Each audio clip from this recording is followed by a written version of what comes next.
ਅੱਜ ਅਸੀਂ ਪਹੁੰਚੇ ਹਾਂ ਜੀ ਕਪੂਰਥਲਾ ਜ਼ਿਲ੍ਹੇ ਦੇ ਪਿੰਡ ਰਾਵਲਪਿੰਡੀ 'ਚ। ਉਹ ਸ਼ੁਰੂ ਤੋਂ ਹੀ ਜੀ ਸਿੱਖੀ ਲੈਣ ਨੂੰ ਮੰਨਦੇ ਸੀਗੇ ਜੀ। ਹਾਂਜੀ ਹਾਂਜੀ, ਪੁਲਿਸ ਨੇ ਬਹੁਤ ਜ਼ਿਆਦਾ ਰੇਡ ਕੀਤੇ ਜੀ, ਬਹੁਤ ਵਾਰੀ ਕੁੱਟਮਾਰ ਵੀ ਕੀਤੀ ਮੇਰੇ ਬ੍ਰਦਰ ਜੀ। ਕੁਲਵਿੰਦਰ ਸਿੰਘ ਭੋਲਾ ਖੜਕੂ ਸਫਾਂ ਦਾ ਇੱਕ ਚਰਚਿਤ ਨਾਮ ਆ। ਬਹੁਤ ਵਾਰੀ ਪੈਸਾ ਲਿਆ ਸਾਡੇ ਕੋਲ, ਜ਼ਮੀਨ ਵੇਚ ਕੇ ਅਸੀਂ ਪੈਸਾ ਦਿੱਤਾ ਜੀ ਪੁਲਿਸ ਨੂੰ। 2 ਸਾਲ ਦੇ ਬੱਚੇ ਨੂੰ ਕੀ ਪਤਾ ਕੇਸ ਤੇ 93 'ਚ ਹੀ ਚੱਲ ਪਿਆ ਸੀ CBI ਕੋਰਟ 'ਚ, ਅਤੇ ਫਿਰ ਉਹ ਬੱਚਾ ਜਵਾਨ ਹੁੰਦਾ, ਫਿਰ ਪੁਲਿਸ ਉਹਦੇ 'ਤੇ ਪ੍ਰੈਸ਼ਰਾਈਜ਼ ਕਰਦੀ ਆ ਜਾਂ ਉੱਤੇ ਕੇਸ ਪਾਉਂਦੀ ਆ। ਲੱਖ ਲਾਹਨਤ ਇਹੋ ਜਿਹੀ ਡਿਊਟੀ ਦੇ। ਮੈਨੂੰ ਖਾਲਸਾ ਜੀ ਦੁਖੀ ਕਰਤਾ ਨਾ ਪੁਲਿਸ ਵਾਲਿਆਂ ਨੇ, ਮਤਲਬ ਕਿ 16-17 ਇੱਥੇ ਮੁਕੱਦਮੇ ਦਰਜ ਕੀਤੇ। ਜਦੋਂ ਮੈਂ ਮੁੜਿਆ ਆ ਮੈਨੂੰ ਪਤਾ ਸੀ ਮੇਰੇ ਵੀ ਬਲੱਡ ਜਾ ਰਿਹਾ ਸੀ ਇੱਥੋਂ, ਵੀ ਮੇਰੇ ਕੁਝ ਲੱਗ ਗਿਆ। ਉਸ ਟਾਈਮ ਮਹਿਸੂਸ ਨਹੀਂ ਹੋ ਰਿਹਾ ਸੀ ਵੀ ਗੋਲੀ ਲੱਗੀ ਆ, ਕਿਉਂਕਿ ਇੱਕ ਮਨੁੱਖੀ ਅਧਿਕਾਰ ਸੁਰੱਖਿਆ ਐਕਟ 1993 ਬਣਿਆ ਸੀਗਾ।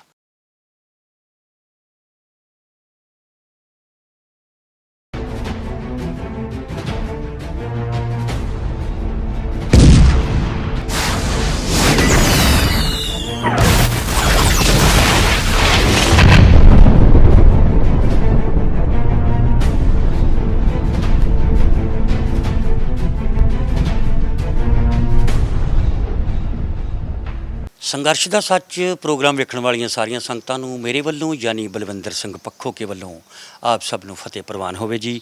ਵਾਹਿਗੁਰੂ ਜੀ ਕਾ ਖਾਲਸਾ, ਵਾਹਿਗੁਰੂ ਜੀ ਕੀ ਫਤਿਹ।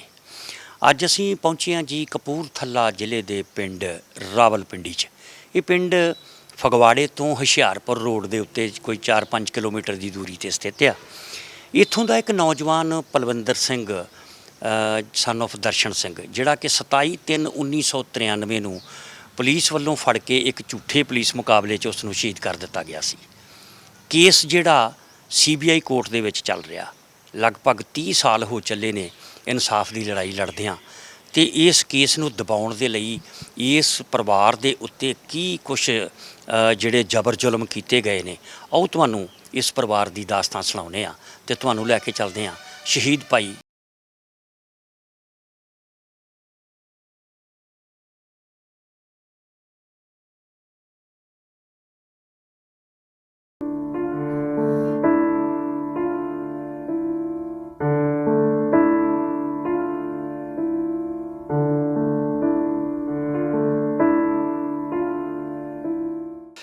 ਆਓ ਜੀ ਗੱਲ ਕਰਦੇ ਹਾਂ ਸ਼ਹੀਦ ਭਾਈ ਪਲਵਿੰਦਰ ਸਿੰਘ ਸਨ ਆਫ ਦਰਸ਼ਨ ਸਿੰਘ, ਪਿੰਡ ਰਾਵਲਪਿੰਡੀ, ਜ਼ਿਲ੍ਹਾ ਕਪੂਰਥਲਾ। ਇਹਨਾਂ ਦੇ ਭਰਾ ਅਜੈਬ ਸਿੰਘ ਦੇ ਨਾਲ। ਭਾਈ ਪਲਵਿੰਦਰ ਸਿੰਘ ਜਿਹੜੇ ਕਿ 27/3/1993 ਨੂੰ ਉਹਨਾਂ ਨੂੰ ਸੁਲਤਾਨਪੁਰ ਲੋਧੀ 'ਚ ਇੱਕ ਝੂਠੇ ਮੁਕਾਬਲੇ 'ਚ ਸ਼ੋਅ ਕੀਤਾ ਵੀ ਉੱਥੇ ਇਹਨਾਂ ਦਾ ਐਨਕਾਊਂਟਰ ਹੋ ਗਿਆ ਅਤੇ ਉੱਥੇ ਇਹ ਮਾਰੇ ਗਏ, ਜਦੋਂ ਕਿ ਕੁਛ ਦਿਨ ਪਹਿਲਾਂ ਉਹਨਾਂ ਨੂੰ ਘਰੋਂ ਗ੍ਰਿਫਤਾਰ ਕਰਕੇ ਲੈ ਕੇ ਗਏ ਨੇ। ਕਿਹੜੇ ਪੁਲਿਸ ਅਫਸਰ ਲੈ ਕੇ ਗਏ ਨੇ, ਕੀ ਕੁਝ ਹੋਇਆ, ਸਾਰੀ ਗੱਲ ਜਿਹੜੀ ਆ ਸਰਦਾਰ ਜੈਬ ਸਿੰਘ ਹੁਣੀ ਦੱਸਣਗੇ। ਪਰਿਵਾਰ ਦੇ ਹਾਲਾਤ ਜੋ ਆਣ ਕੇ ਵੇਖੇ ਆ ਕਿ ਕਪੂਰਥਲੇ ਜ਼ਿਲ੍ਹੇ ਦਾ ਬਿਲਕੁਲ ਇਹ ਫਗਵਾੜੇ ਦੇ ਲਾਗੇ ਪਿੰਡ ਪੈਂਦਾ, ਹੁਸ਼ਿਆਰਪੁਰ ਰੋਡ 'ਤੇ ਰਾਵਲਪਿੰਡੀ, ਅਤੇ ਇਹਦੇ ਵਿੱਚ ਮੈਂ ਵੇਖ ਰਿਹਾ ਪਿੰਡ 'ਚ ਵੀ ਇਰਦ ਗਿਰਦ ਬੜੀਆਂ ਸੋਹਣੀਆਂ ਖੂਬਸੂਰਤ ਕੋਠੀਆਂ ਨੇ, ਅਤੇ ਖਾੜਕੂਆਂ ਦੇ ਘਰ ਤਾਂ ਫਿਰ ਗੇਟ ਤੋਂ ਹੀ ਪਤਾ ਲੱਗ ਜਾਂਦੇ ਨੇ। 1993 ਤੋਂ ਲੈ ਕੇ ਹੁਣ ਤੱਕ CBI ਕੋਰਟ 'ਚ ਕੇਸ ਚੱਲ ਰਿਹਾ। ਕੁਝ ਪੁਲਿਸ ਅਫਸਰ ਉਹਦੇ 'ਚ ਫਸੇ ਨੇ, ਔਰ ਉਹ ਕੇਸ ਵਾਪਸ ਲੈਣ ਦੇ ਲਈ ਇਸ ਪਰਿਵਾਰ ਦੇ ਉੱਤੇ ਕੀ ਕੁਛ ਹੋਇਆ, ਕੀ ਕੁਝ ਕੀਤਾ, ਸਭ ਗੱਲਾਂ ਜਿਹੜੀਆਂ ਅੱਜ ਸੁਣ ਕੇ ਤੁਸੀਂ ਹੈਰਾਨ ਹੋ ਜਾਓਗੇ। ਗੌਰ ਨਾਲ ਸੁਣਨੀ ਆ ਇਹ ਵੀਡੀਓ, ਕਿਉਂਕਿ ਜਦੋਂ ਵੀ ਕਿਸੇ ਸ਼ਹੀਦ ਪਰਿਵਾਰ ਦੇ ਘਰ ਗਏ ਆ, ਇੱਕ ਤੋਂ ਇੱਕ ਵੱਧ ਜਿਹੜੀਆਂ ਨੇ ਦੁਖੀ ਪਰਿਵਾਰਾਂ ਦੀ ਗੱਲ ਅਸੀਂ ਕੀਤੀ ਆ, ਇੱਕ ਤੋਂ ਇੱਕ ਵੱਖਰੀ ਸਟੋਰੀ। 29 ਸਾਲ ਹੋ ਗਏ ਨੇ ਕੇਸ ਚੱਲਦੇ ਨੂੰ। ਜਸਟਿਸ ਡਿਲੇ, ਜਸਟਿਸ ਡਿਨਾਈਡ, ਵੀ ਜੇ ਇੰਨੀ ਦੇਰ ਬਾਅਦ ਇਨਸਾਫ ਮਿਲਦਾ ਵੀ ਆ ਅਤੇ ਉਹ ਸਮਝੋ ਵੀ ਨਾ ਮਿਲਣ ਵਰਗਾ ਹੀ ਆ, ਉਹਦੀ ਕੋਈ ਅਹਿਮੀਅਤ ਨਹੀਂ ਰਹਿ ਜਾਂਦੀ। ਫਿਰ ਵੀ ਪਰਿਵਾਰ ਅੱਜ ਵੀ ਇਨਸਾਫ ਲੈਣ ਲਈ ਲੜਾਈ ਲੜ ਰਿਹਾ। ਆਉਣ ਵਾਲੇ ਸਮੇਂ 'ਚ ਪਤਾ ਲੱਗੇਗਾ ਕੀ ਉਹਦਾ ਬਣਦਾ ਕੀ ਨਹੀਂ ਬਣਦਾ। ਆਓ ਗੱਲਬਾਤ ਕਰਦੇ ਹਾਂ ਜੀ ਸਰਦਾਰ ਜੈਬ ਸਿੰਘ ਹੁਣਾਂ ਨਾਲ, ਅਤੇ ਪਤਾ ਕਰਦੇ ਹਾਂ ਕੀ ਕੁਛ ਇਸ ਘਰ ਪਰਿਵਾਰ ਦੇ ਵਿੱਚ ਹੋਇਆ। ਸਰਦਾਰ ਜੈਬ ਸਿੰਘ ਜੀ, ਵਾਹਿਗੁਰੂ ਜੀ ਕਾ ਖਾਲਸਾ, ਵਾਹਿਗੁਰੂ ਜੀ ਕੀ ਫਤਿਹ। ਵਾਹਿਗੁਰੂ ਜੀ ਕਾ ਖਾਲਸਾ, ਵਾਹਿਗੁਰੂ ਜੀ ਕੀ ਫਤਿਹ। ਸਭ ਤੋਂ ਪਹਿਲਾਂ ਤਾਂ ਆਪਣੇ ਵੱਡੇ ਭਾਈ ਤੁਸੀਂ ਪਲਵਿੰਦਰ ਸਿੰਘ ਬਾਰੇ ਦੱਸੋ ਵੀ ਉਹ ਕਿਵੇਂ ਖਾੜਕੂ ਸਫਾਂ ਦੇ ਵਿੱਚ ਜਾਂ ਕਿੱਦਾਂ ਉਹਨਾਂ ਦੀ ਇਸ ਪਾਸੇ ਜਿਹੜਾ ਵਾ ਉਹ ਮਨ ਰੁਝਾਨ ਬਣ ਗਿਆ? ਉਹ ਸ਼ੁਰੂ ਤੋਂ ਹੀ ਜੀ ਸਿੱਖੀ ਲੈਣ ਨੂੰ ਮੰਨਦੇ ਸੀਗੇ ਜੀ। ਅੱਛਾ, ਹਾਂਜੀ, ਠੀਕ ਹੈ, ਤੇ ਸਿੱਖੀ ਲੈਣ ਨਾਲ ਹੀ ਪਿਆਰ ਕਰਦੇ ਸੀਗੇ ਜੀ ਉਹ। ਠੀਕ ਹੈ। ਹਾਂਜੀ, ਤੇ ਜਿਹੜੀ ਪੁਲਿਸ ਸੀਗੀ ਉਹ ਨਹੀਂ ਸੀ ਚਾਹੁੰਦੀ ਵੀ ਇਹ ਜਿਹੜੇ ਬੰਦੇ ਆ ਇਸ ਪਾਸੇ ਨੂੰ ਜਾਣ। ਕਿਹੜੇ ਬੰਦਿਆਂ ਦੇ ਨਾਲ ਸੰਬੰਧ ਸੀ ਸ਼ੁਰੂਆਤ ਦੇ ਵਿੱਚ? ਕੋਈ ਇਲਾਕੇ ਦਾ ਚਰਚਿਤ ਨਾਂ? ਇਲਾਕੇ ਦੇ ਸਾਡੇ ਲਾਗੇ ਪਿੰਡ ਪੈਂਦਾ ਹੈਗਾ ਜੀ ਢੱਡੇ, ਹਾਂਜੀ। ਉੱਥੋਂ ਦਾ ਮੁੰਡਾ ਸੀਗਾ ਜੀ ਕੁਲਵਿੰਦਰ ਸਿੰਘ ਪੋਲਾ, ਉਹਨਾਂ ਨਾਲ ਸੀਗੇ ਇਹਨਾਂ ਦੇ ਸੰਬੰਧ ਜ਼ਿਆਦਾ ਜੀ। ਕੁਲਵਿੰਦਰ ਸਿੰਘ ਪੋਲਾ ਖਾੜਕੂ ਸਫਾਂ ਦਾ ਇੱਕ ਚਰਚਿਤ ਨਾਮ ਆ ਜੀ, ਤੇ ਮਤਲਬ ਫੈਡਰੇਸ਼ਨ ਦਾ ਉਹ ਸੀਗਾ, ਪ੍ਰਧਾਨ ਸੀਗੇ ਜੀ। ਫੈਡਰੇਸ਼ਨ ਦਾ ਪ੍ਰਧਾਨ ਸੀ ਇੱਥੋਂ ਕਪੂਰਥਲੇ ਦਾ। ਜੀ, ਮੇਰੇ ਨਾਲੋਂ ਨਾਭੇ ਜੇਲ੍ਹ 'ਚ ਰਹੇ ਆ, ਠੀਕ ਹੈ। ਅਸੀਂ ਇਕੱਠੇ ਰਹੇ ਆ ਨਾਭੇ ਜੇਲ੍ਹ 'ਚ। ਬੜਾ ਸੋਹਣਾ ਜਵਾਨ ਮੁੰਡਾ ਸੀ। ਅੱਛਾ, ਇਹਦਾ ਮਤਲਬ ਇਹ ਪੋਲੇ ਗਰੁੱਪ ਦੇ ਨਾਲ ਸੀਗੇ ਸੰਬੰਧਿਤ? ਹਾਂਜੀ, ਹਾਂਜੀ। ਤੇ ਫਿਰ ਕਿੱਦਾਂ ਕੋ ਪੁਲਿਸ ਨੂੰ ਸ਼ੱਕ ਪਿਆ, ਘਰ ਰੇਡ ਕਰਨੇ ਸ਼ੁਰੂ ਕੀਤੇ? ਹਾਂਜੀ, ਹਾਂਜੀ, ਪੁਲਿਸ ਨੇ ਬਹੁਤ ਜ਼ਿਆਦਾ ਰੇਡ ਕੀਤੇ ਜੀ। ਬਹੁਤ ਵਾਰੀ ਕੁੱਟਮਾਰ ਵੀ ਕੀਤੀ ਮੇਰੇ ਬ੍ਰਦਰ ਜੀ। ਅੱਛਾ। ਬਹੁਤ ਵਾਰੀ ਪੈਸਾ ਲਿਆ ਸਾਡੇ ਕੋਲ, ਜ਼ਮੀਨ ਵੇਚ ਕੇ ਅਸੀਂ ਪੈਸਾ ਦਿੱਤਾ ਜੀ ਪੁਲਿਸ ਨੂੰ। ਮਤਲਬ ਕਦੀ ਇਹਨਾਂ ਨੂੰ ਜੇਲ੍ਹ 'ਚ ਵੀ ਭੇਜਿਆ ਸੀ ਕਿ ਜਾਂ ਥਾਣਿਆਂ 'ਚ ਹੀ ਕੁੱਟਮਾਰ ਕਰਕੇ ਛੱਡ ਦਿੰਦੇ? ਥਾਣਿਆਂ 'ਚ ਹੀ ਕੁੱਟਮਾਰ ਕਰਦੇ ਸੀਗੇ ਜੀ, ਅੱਛਾ। ਤੇ ਪੈਸਾ ਲੈਂਦੇ ਸੀ ਤੇ ਛੱਡ ਦਿੰਦੇ ਸੀ, ਜਾਣੀ ਕਿ 5-7 ਦਿਨ ਲਈ ਛੱਡਣਾ, ਮੁੜ ਕੇ ਫੇਰ ਚੱਕ ਲੈਣਾ, ਇਹ ਕੰਮ ਕਰਦੇ ਸੀ। ਅੱਛਾ। ਹਾਂਜੀ, ਫਿਰ ਇਹੀ ਸੀ ਸ਼ੱਕ ਵੀ ਚਲੋ ਇਹ ਖਾੜਕੂ ਸਫਾਂ 'ਚ ਆ ਜਾਂ ਫੈਡਰੇਸ਼ਨ ਦੇ ਨਾਲ ਸੰਬੰਧਿਤ ਆ, ਜੀ। ਕਿਉਂਕਿ ਉਦੋਂ ਆਲ ਇੰਡੀਆ ਸਿੱਖ ਸਟੂਡੈਂਟ ਫੈਡਰੇਸ਼ਨ ਦਾ ਬੜਾ ਵੱਡਾ ਨਾਂ ਸੀਗਾ। ਜੀ। ਬੜੇ ਬੜੇ ਵੱਡੇ ਨਾਂ ਯੋਧੇ ਹੋਏ ਨੇ ਇਸ ਸੰਗਠਨ ਦੇ ਵਿੱਚ, ਬੜਾ ਉਹਨਾਂ ਦਾ ਚਰਚਾ ਰਿਹਾ ਵਾ। ਜੀ। ਕਿਉਂਕਿ ਸ਼ਹੀਦ ਭਾਈ ਅਮਰੀਕ ਸਿੰਘ ਜੀ ਜੀ। ਜਿਹੜੇ ਦਰਬਾਰ ਸਾਹਿਬ ਸ਼ਹੀਦ ਹੋਏ ਨੇ, ਉਹ ਵੀ ਪ੍ਰਧਾਨ ਸੀਗੇ ਫੈਡਰੇਸ਼ਨ ਦੇ। ਹਾਂਜੀ। ਉਸ ਤੋਂ ਬਾਅਦ ਚਲੋ ਕਈ ਬਣੇ, ਪ੍ਰੈਜ਼ੀਡੀਅਮ ਬਣੀ, ਕਈ ਕੁਝ ਹੋਇਆ, ਪਰ ਫੈਡਰੇਸ਼ਨ ਹਮੇਸ਼ਾ ਜਿਹੜੀ ਆ ਉਹ ਇੱਕ ਕਹਿ ਲਓ ਵੀ ਹਰਿਆਵਲ ਦਸਤਾ ਰਹੀ ਆ ਇਸ ਮੂਵਮੈਂਟ ਦਾ। ਜੀ। ਤੇ ਫਿਰ ਕਿੱਦਾਂ ਜਦੋਂ ਉਹਨਾਂ ਨੂੰ ਗ੍ਰਿਫਤਾਰ ਕਰਦੇ ਆ, ਜੀ। ਜਦੋਂ ਪਤਾ ਲੱਗਾ ਅਖੀਰ ਤੇ ਆਣ ਕੇ ਫਿਰ ਉਹਨਾਂ ਦਾ ਐਨਕਾਊਂਟਰ ਹੀ ਕਰਤਾ, ਜੀ, ਇਹ ਘਟਨਾ ਕਿਹੜੇ ਸਨ 'ਚ ਵਾਪਰਦੀ ਆ? ਇਹ ਸਰ 1993 ਦੀ ਹੈਗੀ ਗੱਲ ਜੀ। ਅੱਛਾ, 27/3/1993 'ਚ ਇਹ ਕੰਮ ਕਰਦੀ ਹੈਗੀ ਜੀ ਪੁਲਿਸ। ਅੱਛਾ, ਲਿਆਂਦਾ ਇੱਥੋਂ ਘਰੋਂ ASI ਕਰਮਜੀਤ ਸਿੰਘ ਹੈਗਾ, 2 ਮੁਲਾਜ਼ਮ ਸੀ ਉਹਨਾਂ। ਸਾਨੂੰ ਇਹ ਕਹਿ ਕੇ ਲੈ ਗਿਆ ਮੇਰੇ ਭਰਾ ਨੂੰ ਵੀ SHO ਨੇ ਬੁਲਾਇਆ ਜੀ, ਅੱਛਾ, ਵੀ ਉੱਥੇ ਥਾਣੇ ਆ ਜਾਓ। ਠੀਕ ਹੈ, ਇੱਥੋਂ ਮੇਰੇ ਪਾਪਾ ਜੀ ਸਰਦਾਰ ਦਰਸ਼ਨ ਸਿੰਘ ਜੀ ਤੇ ਮੈਂ ਖੁਦ ਤੇ 2 ਲੰਬੜਦਾਰ ਜੀ ਨਾਲ ਤੇ ਇੱਕ ਮੌਜੂਦਾ ਸਰਪੰਚ, ਅਸੀਂ ਥਾਣੇ ਗਏ ਜੀ। ਅਸੀਂ ਜਾ ਕੇ ਪੁੱਛਿਆ SHO ਨੂੰ ਵੀ ਕੀ ਗੱਲ ਹੈਗੀ ਹੈ। ਉਹ ਕਹਿੰਦਾ ਵੀ DSP ਪ੍ਰੀਤਮ ਸਿੰਘ ਨੇ ਬੁਲਾਇਆ ਮੁੰਡੇ ਨੂੰ, ਤੇ ਮੈਨੂੰ ਨਹੀਂ ਕੋਈ ਗੱਲ ਦਾ ਪਤਾ ਜੀ। ਫਿਰ ਅਸੀਂ ਫਗਵਾੜੇ DSP ਪ੍ਰੀਤਮ ਸਿੰਘ ਨੂੰ ਮਿਲੇ ਜਾ ਕੇ, ਉਹਨਾਂ ਨੇ ਵੀ ਸਾਨੂੰ ਕੋਈ ਭਰੋਸੇਯੋਗ ਜਵਾਬ ਨਹੀਂ ਦਿੱਤਾ ਜੀ। ਉਹ ਕਹਿੰਦੇ DSP ਰਵਿੰਦਰ ਕੁਮਾਰ ਬਖਸ਼ੀ ਨੇ ਬੁਲਾਇਆ, ਉਹਨਾਂ ਨੂੰ ਮਿਲੋ ਜਾ ਕੇ। ਉਹਨਾਂ ਨੂੰ ਮਿਲੇ ਜਾ ਕੇ ਜੀ, ਉਹਨਾਂ ਨੇ ਵੀ ਸਾਨੂੰ ਕੋਈ ਭਰੋਸੇਯੋਗ ਜਵਾਬ ਨਹੀਂ ਦਿੱਤਾ। ਕਹਿੰਦਾ ਪ੍ਰੀਤਮ ਸਿੰਘ ਨੂੰ ਪੁੱਛੋ। ਅਸੀਂ ਫਿਰ ਪ੍ਰੀਤਮ ਸਿੰਘ DSP ਨੂੰ ਮਿਲੇ, ਤਾਂ ਉਹਨਾਂ ਨੇ ਸਾਨੂੰ ਇਹ ਕਿਹਾ ਵੀ ਕਹਿੰਦੇ ਇੱਥੋਂ ਹਵਾਲਾਤ ਦੀ ਤਾਕੀ ਤੋੜ ਕੇ ਦੌੜ ਗਿਆ ਜੀ ਤੇਰਾ ਭਰਾ। ਨਹੀਂ ਤੁਸੀਂ ਜਦੋਂ ਉਹਨੂੰ ਲੈ ਕੇ ਗਏ ਨੇ, ਤੁਸੀਂ ਅਗਲੇ ਦਿਨ ਗਏ ਸੀ? ਉਸ ਦਿਨ ਹੀ ਜੀ, ਮਗਰੋਂ ਹੀ ਮਤਲਬ ਥੋੜਾ ਵਿੱਚ 2-3 ਘੰਟੇ ਦਾ ਫਰਕ ਪੈ ਗਿਆ। 2-3 ਘੰਟੇ 'ਚ ਹੀ ਕਹਿੰਦੇ ਭੱਜ ਗਿਆ ਉਹ? ਹਾਂਜੀ, ਬੰਦੇ ਇਕੱਠੇ ਕਰਦਿਆਂ ਨੂੰ ਇੰਨਾ ਕੁ ਟਾਈਮ ਲੱਗੇ ਜਾਂਦਾ ਲੱਗੀ ਜੀ। ਜਾਂਦਾ ਪਿੰਡ ਦੇ ਵਿੱਚ ਮੋਤਬਰ ਬੰਦੇ ਇਕੱਠੇ ਕਰਦੇ। ਹਾਂਜੀ, ਹਾਂ, ਹਾਂਜੀ, ਤੇ ਉਹ ਜਾਂਦਿਆਂ ਨੂੰ ਉਹਨਾਂ ਨੇ ਕਹਿਤਾ ਵੀ ਉਹ ਹਵਾਲਾ ਤੋੜ ਕੇ ਦੌੜ ਵੀ ਗਿਆ। ਹਾਂਜੀ, ਹਾਂਜੀ। ਕੈਸੀ ਅਜੀਬ ਮੂਰਖਾਂ ਵਾਲੀ ਗੱਲ ਸੀਗੀ। ਤੇ ਉਸ ਵੇਲੇ ਸਰ ਸੁਣਦਾ ਕੋਈ ਨਹੀਂ ਸੀ ਜੀ, ਪੁਲਿਸ ਦਾ ਪੂਰਾ ਜ਼ੋਰ ਸੀ। ਜੋ ਪੁਲਿਸ ਕਰਦੀ ਸੀ ਉਹ ਠੀਕ ਮੰਨਿਆ ਜਾਂਦਾ ਸੀ। ਸਰਕਾਰਾਂ ਵੀ ਇਹੀ ਚਾਹੁੰਦੀਆਂ ਸੀ ਵੀ ਜੋ ਪੁਲਿਸ ਕਰਦੀ ਠੀਕ ਹੈ। ਸਰਕਾਰਾਂ ਨੇ ਵੀ ਕੋਈ ਮਦਦ ਨਹੀਂ ਕੀਤੀ ਉਦੋਂ ਜੀ ਲੋਕਾਂ ਦੀ। ਬਿਲਕੁਲ ਠੀਕ ਹੈ। ਇਸ ਵਕਤ ਕਈ ਐਸੀਆਂ ਘਟਨਾਵਾਂ ਉਦੋਂ ਹੋਈਆਂ ਨੇ, ਕਈ ਵਾਰੀ ਕੁਝ ਨਵੇਂ ਜਿਹੜੇ ਪੁਲਿਸ ਅਫਸਰ ਯੰਗ ਮੁੰਡੇ ਨੇ, ਕੋਈ ਇੰਸਪੈਕਟਰ ਭਰਤੀ ਹੋਇਆ ਜਾਂ ਕੋਈ DSP ਆ, ਤੇ ਉਹ ਕਈ ਵਾਰੀ ਸਾਡੀਆਂ ਸਟੋਰੀਜ਼ ਵੇਖ ਕੇ ਤੇ ਹੈਰਾਨ ਜਿਹੀ ਹੋ ਜਾਂਦੇ ਆ ਵੀ ਇਦਾਂ ਨਹੀਂ ਹੋ ਸਕਦਾ। ਹਵਾਲਾਤ ਦੇ ਵਿੱਚ ਬੀਬੀਆਂ ਦੇ ਨਾਲ ਇਸ ਤਰ੍ਹਾਂ ਦੀ ਗੱਲ ਨਹੀਂ ਹੋ ਸਕਦੀ, ਇਦਾਂ ਬੰਦਾ ਨਹੀਂ ਮਾਰਿਆ ਜਾ ਸਕਦਾ। ਉਹ ਕਈ ਵਾਰੀ ਹੈਰਾਨ ਹੋ ਜਾਂਦੇ ਆ।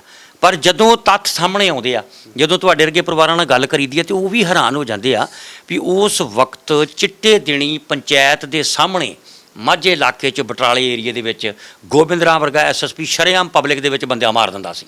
ਕੋਈ ਵਾਕਿਆ ਹੀ ਨਹੀਂ ਸੀ ਪੁੱਛਣ ਵਾਲਾ, ਕੋਈ ਉਹ ਹਿਸਾਬ ਲੈਣ ਵਾਲਾ ਨਹੀਂ ਸੀ, ਕੋਈ ਗੱਲ ਨਹੀਂ ਸੀ। ਇੰਨੇ ਹੱਕ ਅਧਿਕਾਰ ਦਿੱਤੇ ਹੋਏ ਸੀਗੇ ਉਸ ਸਰਕਾਰ ਦੇ ਵਿੱਚ। ਕੋਈ ਗੱਲ ਨਹੀਂ, ਬਾਕੀ ਇਹ ਲੇਖੇ ਤੇ ਮੁੜ ਕੇ ਫਿਰ ਸਾਰਿਆਂ ਨੂੰ ਦੇਣੇ ਪਏ ਆ ਖਮਿਆਜਾ। ਫਿਰ ਗੋਬਿੰਦ ਰਾਮ ਨੇ ਵੀ ਭੁਗਤਿਆ, ਹੋਰ ਵੀ ਕਈਆਂ ਨੇ ਭੁਗਤੇ, ਤੇ ਗਾਂ ਹੁਣ CBI ਕੋਰਟਾਂ 'ਚ ਕੁਛ ਭੁਗਤਣ ਡਏ ਆ। ਅੱਛਾ, ਫਿਰ ਤੁਸੀਂ ਉੱਥੇ ਰੌਲਾ ਰੱਪਾ ਪਾਇਆ ਵੀ ਸਾਡੇ ਬੰਦਾ ਯਾਰ ਅਜੇ ਹੁਣੇ 2-4 ਘੰਟੇ ਪਹਿਲਾਂ ਲੈ ਕੇ ਆਏ ਹੋ? ਅਸੀਂ ਬਹੁਤ ਜ਼ਿਆਦਾ ਰੌਲਾ ਪਾਇਆ ਜੀ। ਫਿਰ ਉਸ ਤੋਂ ਬਾਅਦ ਸਾਨੂੰ ਭੇਜਦੇ ਰਹੇ ਜੀ, ਕਿ ਸਾਨੂੰ ਕਦੀ ਕਹਿ ਦੇਣਾ ਅੰਮ੍ਰਿਤਸਰ ਚੱਲ ਜਾਓ ਜੀ, ਐਂਟੀ ਗੁੰਡਾ ਸਟਾਪ, ਉੱਥੇ ਪਤਾ ਕਰੋ ਜਾ ਕੇ। ਅੱਛਾ, ਫਿਰ ਉੱਥੇ ਜਾਣਾ ਜੀ। ਕਦੀ ਸਾਨੂੰ ਕਿਤੇ ਭੇਜ ਦੇਣਾ, ਕਦੀ ਜਲੰਧਰ ਭੇਜਣਾ, ਕਦੀ ਹੋਰ ਕਿਤੇ। ਯਾਨੀ ਖੱਜਲ ਬਹੁਤ ਜ਼ਿਆਦਾ ਕੀਤਾ ਜੀ, ਕਾਫੀ ਟਾਈਮ ਖੱਜਲ ਕੀਤਾ ਜੀ ਇਹਨਾਂ ਨੇ। ਅੱਛਾ। ਹਾਂਜੀ। ਤੇ ਪਰ ਉਦੋਂ ਤੋਂ ਅਖਬਾਰ ਦੇ ਵਿੱਚ ਖਬਰ ਜਿਹੜੀ ਆ ਉਹ ਕਿੰਨੇ ਦਿਨਾਂ ਬਾਅਦ ਆਉਂਦੀ ਆ ਵੀ ਇਹ ਸੁਲਤਾਨਪੁਰ ਲੋਧੀ 'ਚ ਦਾ ਮੁਕਾਬਲਾ ਹੋ ਰਿਹਾ? ਅਖਬਾਰ ਵਿੱਚ ਕੋਈ ਖਬਰ ਸਾਨੂੰ ਅਖਬਾਰ ਨਹੀਂ ਮਿਲੀ ਜੀ, ਨਾ ਪੁਲਿਸ ਨੇ ਸਾਡੇ ਭਰਾ ਦੀ ਸਾਨੂੰ ਲਾਸ਼ ਦਿੱਤੀ ਹੈਗੀ ਜੀ। ਇਹ ਤਾਂ ਸਿਰਫ ਹਾਈ ਕੋਰਟ ਵਿੱਚ ਜਾ ਕੇ ਮੰਨੇ ਹੈਗੇ ਜੀ ਵੀ ਇਹ ਅਸੀਂ ਫਿਰ ਪੁਲਿਸ ਵਾਲਿਆਂ ਦਾ ਬਿਆਨ ਆ ਹਾਂਜੀ, ਹਾਈ ਵੀ ਕੋਰਟ ਇਹਦਾ ਜਿਹੜਾ ਵਾ 27 ਮਾਰਚ 1993 ਨੂੰ ਸੁਲਤਾਨਪੁਰ ਲੋਧੀ 'ਚ ਇੱਕ ਮੁਕਾਬਲਾ ਹੁੰਦਾ। ਹਾਂਜੀ, ਵੀ ਅਸੀਂ ਫੜਿਆ ਸੀਗਾ, ਸਾਡੇ ਕੋਲ ਦੌੜ ਗਿਆ ਅੱਛਾ ਤੇ ਸੁਲਤਾਨਪੁਰ ਲੋਧੀ ਇੰਨੀ ਤਰੀਕ ਨੂੰ ਇਹਦਾ ਮੁਕਾਬਲਾ ਹੁੰਦਾ ਜੀ। ਅੱਛਾ ਇਹ ਪੁਲਿਸ ਦਾ ਬਿਆਨ ਹਾਈ ਕੋਰਟ 'ਚ ਸਾਨੂੰ ਪਤਾ ਲੱਗਾ ਜੀ। ਅੱਛਾ, ਇਹ ਉੱਥੇ ਜਾ ਕੇ ਫਿਰ ਜਿਹੜਾ ਪੁਲਿਸ ਨੇ ਬਿਆਨ ਦਿੱਤਾ। ਹਾਂਜੀ ਹਾਂਜੀ ਠੀਕ ਆ। ਤੇ ਇਸ ਪਹਿਲੀ ਗੱਲ ਤੇ ਜਿਹੜੇ ਬੰਦੇ ਇੱਥੋਂ ਘਰੋਂ ਚੁੱਕ ਕੇ ਲੈ ਗਏ ਉਹ ਤੇ ਤੁਸੀਂ ਨਾਮ ਦੇ ਹੀ ਦਿੱਤੇ ਵੀ ਆਹ ਡੀਐਸਪੀ ਸੀ, ਆਹ ਇੰਸਪੈਕਟਰ ਸੀ, ਆਹ ਐਸਆਈ ਸੀ। ਹਾਂਜੀ ਹਾਂਜੀ, ਉਹਨਾਂ ਸਾਰਿਆਂ ਦੇ ਨਾਮ ਅਸੀਂ ਬਾਈ ਨੇਮ ਦਿੱਤੇ ਸੀ ਵੀ ਆਹ ਬੰਦਿਆਂ ਨੇ ਸਾਂਝੀ ਨੀਤ ਨਾਲ ਮੇਰੇ ਭਰਾ ਨੂੰ ਚੱਕ ਕੇ ਮਾਰਿਆ। ਦੂਸਰੇ ਪਾਸੇ ਜਿਹੜਾ 27/3/1993 ਨੂੰ ਮੁਕਾਬਲਾ ਹੁੰਦਾ, ਉਸ ਮੁਕਾਬਲੇ ਦੇ ਵਿੱਚ ਵੀ ਜਿਹੜੇ ਫਿਰ ਪੁਲਿਸ ਅਫਸਰ ਹੋਣਗੇ ਉਹਨਾਂ ਦੇ ਵੀ ਨਾਂ ਹੋਣੇ ਆ ਵਿੱਚ? ਉਹਨਾਂ ਦੇ ਨਾਂ ਦਾ ਇਹ ਪੁਲਿਸ ਨੇ ਹੀ ਅਟੈਚ ਕੀਤੇ ਜੀ, ਫਿਰ ਉਹਨਾਂ ਵਿੱਚੋਂ ਕਈ ਪੁਲਿਸ ਅਫਸਰ ਤਾਂ ਮਾਰ ਚੁੱਕੇ ਜੀ, ਕੇਸ ਵਿੱਚ ਪਤਾ ਲੱਗਦਾ ਸਾਨੂੰ। ਅੱਛਾ। ਤੇ ਇੱਕ ਦੋ ਮੁਲਾਜ਼ਮ ਸੀਗੇ, ਇੱਕ ਹੌਲਦਾਰ ਗਿਆ ਸੀ ਉੱਥੇ ਤਰੀਕ ਤੇ, ਮੈਂ ਵੀ ਤਰੀਕ ਤੇ ਗਿਆ ਹੋਇਆ ਸੀ, ਉਹਨੂੰ ਪਤਾ ਨਹੀਂ ਸੀ ਵੀ ਮੈਂ ਕੌਣ ਹੈਗਾ ਜੀ। ਅੱਛਾ। ਤੇ ਉਹ ਮੇਰੇ ਨਾਲ ਗੱਲਾਂ ਕਰਨ ਲੱਗ ਪਿਆ, ਮੈਨੂੰ ਕਹਿੰਦਾ ਮੈਂ ਇਸ ਕੇਸ 'ਚ ਗਵਾਹੀ ਦੇਣ ਆਇਆ ਯਾਰ, ਕਹਿੰਦਾ ਮੈਨੂੰ ਪਤਾ ਨਹੀਂ ਮੈਂ ਗਵਾਹੀ ਕੀ ਦੇਵਾਂ ਵੀ ਮੁੰਡਾ ਕਿੱਦਾਂ ਮਾਰਿਆ, ਕਿੱਥੋਂ ਲਿਆਂਦਾ, ਕੀ ਕੀਤਾ। ਕਹਿੰਦਾ ਮੈਨੂੰ ਤਾਂ ਪਤਾ ਹੀ ਕੱਖ ਨਹੀਂ, ਮੈਂ ਕੀ ਦੇਵਾਂ ਗਵਾਹੀ। ਤੇ ਮੈਂ ਕਿਹਾ ਯਾਰ ਜੋ ਸੱਚ ਹੈਗਾ ਤੂੰ ਦੱਸ ਦੇ। ਕਹਿੰਦਾ ਤੁਸੀਂ ਕੌਣ? ਮੈਂ ਕਿਹਾ ਮੇਰਾ ਆਪਣਾ ਇੱਥੇ ਤਰੀਕ ਹੈ, ਮੈਂ ਉਹਨੂੰ ਦੱਸਿਆ ਨਹੀਂ ਵੀ ਮੈਂ ਇਸੇ ਕੇਸ ਵਿੱਚ ਹੈਗਾ। ਮੈਂ ਇਹ ਚਾਹੁੰਦਾ ਵੀ ਮੈਨੂੰ ਸਾਰੀ ਗੱਲ ਦੱਸ ਲਵੇ, ਇਹ ਵੀ ਸੱਚ ਮੈਨੂੰ ਪਤਾ ਲੱਗੇ। ਤੇ ਉਹ ਸੱਚ ਬੋਲਿਆ, ਉਹਨੇ ਇਹੀ ਗੱਲ ਕਹਿੰਦਾ ਮੈਨੂੰ ਤਾਂ ਕਿਸੇ ਗੱਲ ਦਾ ਵੀ ਨਹੀਂ ਪਤਾ ਹੈਗਾ, ਤੇ ਮੈਨੂੰ ਗਵਾਹੀ ਦੇਣ ਨੂੰ ਕਹਿ ਦਿੱਤਾ। ਕਹਿੰਦਾ ਮੈਂ ਗਵਾਹੀ ਝੂਠੀ ਸੱਚੀ ਜੋ ਜਿੱਦਾਂ ਮਨ ਚਾਹੀ ਕਹਿੰਦਾ ਦੇ ਜਾਣੀ ਹੈ। ਉਹਨੇ ਗਵਾਹੀ ਦਿੱਤੀ ਵੀ ਉੱਥੇ ਜਦੋਂ ਮੁਕਾਬਲਾ ਹੋਇਆ ਗੋਲੀਆਂ ਚੱਲੀਆਂ ਜੀ, ਇੱਧਰੋਂ ਗੋਲੀਆਂ ਨਾਲ ਮਾਰ ਗਏ ਇਹ ਬੰਦੇ, ਤੇ ਸਾਡੇ ਪੁਲਿਸ ਵਾਲੇ ਬਚ ਗਏ, ਕੁਛ ਨਹੀਂ ਹੋਇਆ। ਉਹਨੂੰ ਜੱਜ ਸਾਹਿਬ ਨੇ ਪੁੱਛਿਆ ਵੀ ਤੂੰ ਕਿੰਨੀਆਂ ਗੋਲੀਆਂ ਚਲਾਈਆਂ? ਉਹ ਕਹਿੰਦਾ ਜੀ ਮੈਂ ਕੋਈ ਗੋਲੀ ਨਹੀਂ ਚਲਾਈ। ਗਿਆ ਮੈਂ ਵੀ ਸੀ, ਕਹਿੰਦਾ ਮੁਕਾਬਲੇ 'ਚ ਮੈਂ ਗੋਲੀ ਕੋਈ ਨਹੀਂ ਚਲਾਈ, ਇੰਨੀ ਗੱਲ ਕਹੀ ਜੀ ਉਹਨੇ। ਅੱਛਾ, ਉਹਨੇ ਕਿਹਾ ਵੀ ਮੈਂ ਕੋਈ ਫਾਇਰ ਨਹੀਂ ਕੀਤਾ। ਹਾਂਜੀ ਹਾਂਜੀ ਅਗਲੇ ਪਾਸਿਓਂ ਕੋਈ ਫਾਇਰ ਆਇਆ ਉਹ ਵੀ ਨਹੀਂ ਦੱਸਿਆ? ਹਾਂਜੀ। ਅੱਛਾ, ਇਹ ਜਿਹੜੇ ਹੁਣ ਡੀਐਸਪੀ ਜਾਂ ਇਹ ਜਿਹੜੇ ਕੁਝ ਪੁਲਿਸ ਅਫਸਰ ਉੱਥੇ ਜਾਂਦੇ ਹੋਣੇ ਤਰੀਕ ਤੇ ਜੀ, ਇਹ ਡੀਐਸਪੀ ਦੋਏ ਪਹਿਲਾਂ ਤਾਂ ਜਾਂਦੇ ਸੀਗੇ ਜੀ, ਸਰਦਾਰ ਪ੍ਰੀਤਮ ਸਿੰਘ ਤੇ ਰਵਿੰਦਰ ਕੁਮਾਰ ਬਖਸ਼ੀ ਜੀ। ਇਹ ਦੋਨੇ ਵਿੱਚੋਂ ਇੱਕ ਸੀਬੀਆਈ ਦਾ ਰਜੇਸ਼ ਕਤੂਰੀਆ ਸੀਗਾ ਜੀ, ਉਹਨੇ ਦੋਨੇ ਕੱਢ ਦਿੱਤੇ ਜੀ। ਇਹ ਪੈਸੇ ਲੈ ਕੇ ਕੱਢੇ ਆ, ਤੇ ਪਤਾ ਨਹੀਂ ਕਿੱਦਾਂ ਕੱਢੇ, ਇਹ ਤਾਂ ਉਹ ਜਾਣਦਾ ਜੀ। ਉਹਨੇ ਪੈਸੇ ਲੈ ਕੇ ਦੋਨੇ ਕੇਸ ਦੇ ਵਿੱਚੋਂ ਕੱਢ ਦਿੱਤੇ ਹੈਗੇ ਜੀ। ਅੱਛਾ, ਦੋਨੇ ਡੀਐਸਪੀ। ਹੁਣ ਕੌਣ ਆ? ਏਐਸਆਈ ਇੱਕ ਐਸਐਚਓ ਹੈਗਾ ਜੀ ਮਨਜੀਤ ਸਿੰਘ, ਅੱਛਾ, ਇੱਕ ਏਐਸਆਈ ਕਰਮਜੀਤ ਸਿੰਘ, ਇੱਕ ਸਬ ਇੰਸਪੈਕਟਰ ਗੁਰਮੇਲ ਸਿੰਘ, ਅੱਛਾ, ਤੇ ਇੱਕ ਕਾਂਸਟੇਬਲ ਹੈਗਾ ਆਪਣੇ ਹਰਜੀਤ ਸਿੰਘ, ਅੱਛਾ। ਤੇ ਇੱਕ ਕਾਂਸਟੇਬਲ ਹੈਗਾ ਕਸ਼ਮੀਰਾ ਸਿੰਘ ਜੀ। ਇਹ 5 ਬੰਦੇ ਹਜੇ ਹੈਗੇ ਜੀ। ਇਹ ਕੋਰਟ 'ਚ ਫਿਰ ਆਣ ਕੇ ਖਲੋਤੇ ਹੁੰਦੇ ਆ? ਹਾਂਜੀ, ਇਹ ਖੜੇ ਹੁੰਦੇ ਮੂਹਰੇ ਤਰੀਕ ਤੇ, ਜਦੋਂ ਬਾਜ ਬਣੀ। ਕੀ ਹਾਲਾਤ ਹੁੰਦੇ ਆ ਇਹਨਾਂ ਦੇ ਫਿਰ? ਇਹਨਾਂ ਦੀ ਸ਼ਕਲ ਤੋਂ ਤਾਂ ਇਹ ਲੱਗਦਾ ਵੀ ਇਹ ਆਪ ਦੱਸਦੇ ਵੀ ਮਰੇ ਹੀ ਅੱਜ ਵੀ ਮਰੇ ਤੇ ਕੱਲ ਵੀ ਮਰੇ। ਸ਼ਕਲ ਦੇਖ ਕੇ ਤਾਂ ਲੱਗਦਾ ਵਾ ਵੀ ਅਸੀਂ ਸਾਨੂੰ ਸਜ਼ਾ ਹੋ ਜਾਣੀ। ਪੱਕਾ ਸ਼ੋਰ ਹੈ ਜੀ। ਮੇਰਾ ਦਿਲ ਕਹਿੰਦਾ ਵੀ ਇੱਕ ਮੂੰਹ ਬੋਲ ਕੇ ਨਹੀਂ ਦੱਸ ਸਕਦੇ, ਇਹ ਦਿਲੋਂ ਇੱਕ ਰੋਣ ਦੀ ਆਵਾਜ਼ ਹੁੰਦੀ ਇਹਨਾਂ ਦੀ ਵੀ ਅੱਜ ਵੀ ਅਸੀਂ ਜੇਲ੍ਹ ਜਾਣਾ ਤੇ ਕੱਲ ਵੀ ਜਾਣਾ, ਵੀ ਪਤਾ ਨਹੀਂ ਜੱਜ ਨੇ ਕਦੋਂ ਕਹਿਣਾ ਜਾਓ ਜੇਲ੍ਹ। ਇਹ ਦਿਮਾਗ 'ਚ ਇਹਨਾਂ ਦੀ ਇਹ ਗੱਲ ਬੈਠੀ ਹੁੰਦੀ ਜੀ। ਇਹ ਇਹਨਾਂ ਦੇ ਦਿਮਾਗ 'ਚ ਹੈਗੀ। ਉਹ ਜਿਹੜੇ ਪੁਲਿਸ ਅਫਸਰ ਜਿਹੜੇ ਉਦੋਂ ਆਪਣੇ ਆਪ ਨੂੰ ਰੱਬ ਤੋਂ ਘੱਟ ਨਹੀਂ ਸਮਝਦੇ, ਉਹ ਫਿਰ ਹੁਣ ਉੱਥੇ ਕੰਬਦੇ ਨੇ। ਉਹ ਹੁਣ ਤਾਂ ਕੰਮ ਬਿਲਕੁਲ ਕੰਬਦੇ। ਉਸ ਵੇਲੇ ਤਾਂ ਸਾਨੂੰ ਵੀ ਉਹ ਟੱਚ ਸਮਝਦੇ, ਸਾਨੂੰ ਵੀ ਅੱਖਾਂ ਕੱਢ ਕੇ ਦਿਖਾਉਂਦੇ ਸੀਗੇ ਜੀ ਵੀ ਤੁਸੀਂ ਕੀ ਕਰਨੋਗੇ। ਸਾਨੂੰ ਇਹ ਗੱਲਾਂ ਕਹੀਆਂ ਵੀ ਜੀ। ਇੱਕ ਡੀਐਸਪੀ ਐਸਐਚਓ ਮਨਜੀਤ ਸਿੰਘ ਨੇ ਤੇ ਐਸਆਈ ਕਰਮਜੀਤ ਸਿੰਘ ਨੇ ਸਾਨੂੰ ਕਹਿੰਦੇ ਕੀ ਕਰ ਲਓਗੇ? ਕਹਿੰਦੇ ਪੁਲਿਸ ਦਾ ਕੀ ਵਿਗਾੜ ਲਓਗੇ? ਕਦੀ ਦੇਖਿਆ ਕਹਿੰਦੇ ਪੁਲਿਸ ਦਾ ਕੁਝ ਵਿਗੜਦਾ? ਪੁਲਿਸ ਨੇ ਇੰਨੇ ਬੰਦੇ ਮਾਰੇ, ਕਹਿੰਦੇ ਮਾਰਦੀ ਆ, ਕੱਖ ਨਹੀਂ ਹੁੰਦਾ, ਕਹਿੰਦੇ ਆਰਾਮ ਨਾਲ ਘਰ ਪੈ ਜਾ, ਆਪ ਵੀ ਉੱਜੜ ਜਾਓਗੇ, ਕਹਿੰਦੇ ਖਰਚਾ ਕਰਕੇ ਕੱਖ ਨਹੀਂ ਮਿਲਣਾ ਤੁਹਾਨੂੰ। ਇਹ ਗੱਲਾਂ ਸਾਨੂੰ ਹਾਈ ਕੋਰਟ ਦੇ ਵਿੱਚ ਕਹਿੰਦੇ ਰਹੇ ਜੀ। ਪਰ ਹੁਣ ਪਤਾ ਲੱਗ ਗਿਆ ਨਾ, ਬਹੁਤ ਸਾਰੀ ਪੁਲਿਸ ਜਿਹੜੀ ਆ ਉਮਰ ਕੈਦਾਂ ਕੱਟਣ ਡਈ ਆ। ਹਾਂਜੀ ਹਾਂਜੀ, ਹੁਣ ਤਾਂ ਸਾਫ਼ ਬਹੁਤ ਜ਼ਿਆਦਾ ਲੱਗਾ ਜੀ ਲੋਕਾਂ ਨੂੰ ਪਤਾ, ਜੇਲ੍ਹਾਂ ਕੱਟਣ ਡਏ ਆ। ਹੁਣ ਜ਼ਮਾਨਤਾਂ ਵੀ ਹੈ ਨਹੀਂ ਜਿਨ੍ਹਾਂ ਨੂੰ ਉਮਰ ਕੈਦਾਂ ਹੋ ਗਈਆਂ ਜੀ। ਜਿਹੜਾ ਜੇਲ੍ਹਾਂ 'ਚ ਛੱਤਰ ਵਰਨ ਡਿਆ ਉਹ ਵੱਖਰਾ। ਉਹ ਤਾਂ ਮੰਡੀਰ ਮਾਰਦੀ, ਜਿਹੜੇ ਸਿੱਖ ਮੁੰਡੇ ਬੈਠੇ ਜੇਲ੍ਹਾਂ 'ਚ ਉਹ ਛਿੱਤਰ ਮਾਰਦੇ ਆ, ਜੁੱਤੀਆਂ ਲਵੇੜ ਕੇ ਗੰਦ ਨਾਲ ਮਾਰਦੇ ਆ ਇਹਨਾਂ ਦੀ। ਹੁਣ ਉਹਨਾਂ ਨੂੰ ਦਿਖਦਾ ਨਾ, ਤਾਂ ਹੀ ਤੇ ਫਿਰ ਪਰੇਸ਼ਾਨ ਹੈ ਵੀ ਜੇਲ੍ਹ 'ਚ ਜਾ ਕੇ ਵੀ ਛਿੱਤਰ ਪੈਣੇ ਆ। ਹਾਂਜੀ ਹਾਂਜੀ। ਤੇ ਗੱਲ ਜਿਹੜੀ ਆ ਉਦੋਂ ਅਫਸਰਾਂ ਦੇ ਹੁਕਮ ਮੰਨ ਕੇ ਕੰਮ ਗਲਤ ਕੀਤੇ ਨੇ। ਗੱਲ ਇਹ ਆ ਵੀ ਇਸ ਕੇਸ ਨੂੰ ਦਬਾਉਣ ਲਈ ਵੀ ਤੁਹਾਡੇ ਤੇ ਬੜਾ ਪ੍ਰੈਸ਼ਰ ਪਿਆ ਹੋਣਾ ਜੀ ਜੀ, ਕਿਉਂਕਿ ਤੁਹਾਨੂੰ ਲਾਲਚ ਵੀ ਦਿੱਤਾ ਹੋਣਾ, ਪੈਸੇ ਪੂਸਿਆਂ ਦੀ ਵੀ ਆਫਰ ਹੋਈ। ਪੈਸਿਆਂ ਨੂੰ ਵੀ ਸਾਨੂੰ ਮਤਲਬ ਇਹ ਦਿੱਤਾ ਕੋਈ ਨਹੀਂ ਜੀ ਪੈਸਾ, ਲਾਲਚ ਇਹ ਦਿੰਦੇ ਰਹੇ। ਕਦੀ ਕੋਈ ਬੰਦਾ ਜਿੱਦਾਂ ਕਾਫੀ ਮੋਟਾ ਬੰਦਾ ਤਗੜਾ ਬੰਦਾ ਭੇਜਣਾ, ਕਦੀ ਕੋਈ ਬੰਦਾ ਜਿਹੜਾ ਵੀ ਜਿਹਦੇ ਪਤਾ ਵੀ ਇਹਦਾ ਕਹਿਣਾ ਮੰਨ ਜਾਓਗੇ, ਉਹਨਾਂ ਨੂੰ ਸਾਡੇ ਕੋਲ ਭੇਜਦੇ ਰਹੇ ਵੀ ਕਿਸੇ ਤਰ੍ਹਾਂ ਯਾਰ ਕਹਿ ਕੇ ਸਾਡਾ ਕੇਸ ਦਵਾਓ, ਉਹਨਾਂ ਨੂੰ ਪੈਸੇ ਦਵਾ ਕੇ ਵੀ ਸਾਡਾ ਕੇਸ ਮੁਕਾਓ। ਤੇ ਪਾਪਾ ਜੀ ਤੇ ਕਿਸੇ ਗੱਲ ਤੇ ਆਉਂਦੇ ਨਹੀਂ ਸੀ, ਉਹ ਕਹਿੰਦੇ ਵੀ ਮੈਂ ਇਹ ਗੱਲ ਕਰਨੀ ਨਹੀਂ ਹੈਗੀ, ਮੈਂ ਤਾਂ ਬਦਲਾ ਲੈਣਾ ਮੁੰਡੇ ਆਪਣੇ ਦਾ। ਮੁੰਡਾ ਮੇਰਾ ਮਾਰਿਆ ਇਹਨਾਂ ਨੇ, ਸਾਫ਼ ਲੈਣਾ। ਹਾਂਜੀ, ਜਾਂ ਆਪਣੇ ਮੁੰਡੇ ਮਾਰ ਦੇਣ ਮੇਰੇ ਸਾਹਮਣੇ, ਫੇਰ ਮੈਂ ਰਾਜੀਨਾਮਾ ਕਰ ਲੈਣਾ। ਇਹ ਪਾਪਾ ਜੀ ਦੀ ਬਲਡਿੰਗ ਹੁੰਦੀ ਸੀ। ਇਹਦੇ 'ਚ ਕੋਈ ਸ਼ੱਕ ਨਹੀਂ, ਸਾਡੇ ਕੋਲ ਪਹਿਲਾਂ ਵੀ ਇਹ ਕੇਸ ਜਿਹੜੇ ਆ ਸਾਡੇ ਨੋਟਿਸ 'ਚ ਆ, ਜਿਹੜੇ CBI ਕੋਰਟ 'ਚ ਚੱਲਦੇ ਆ।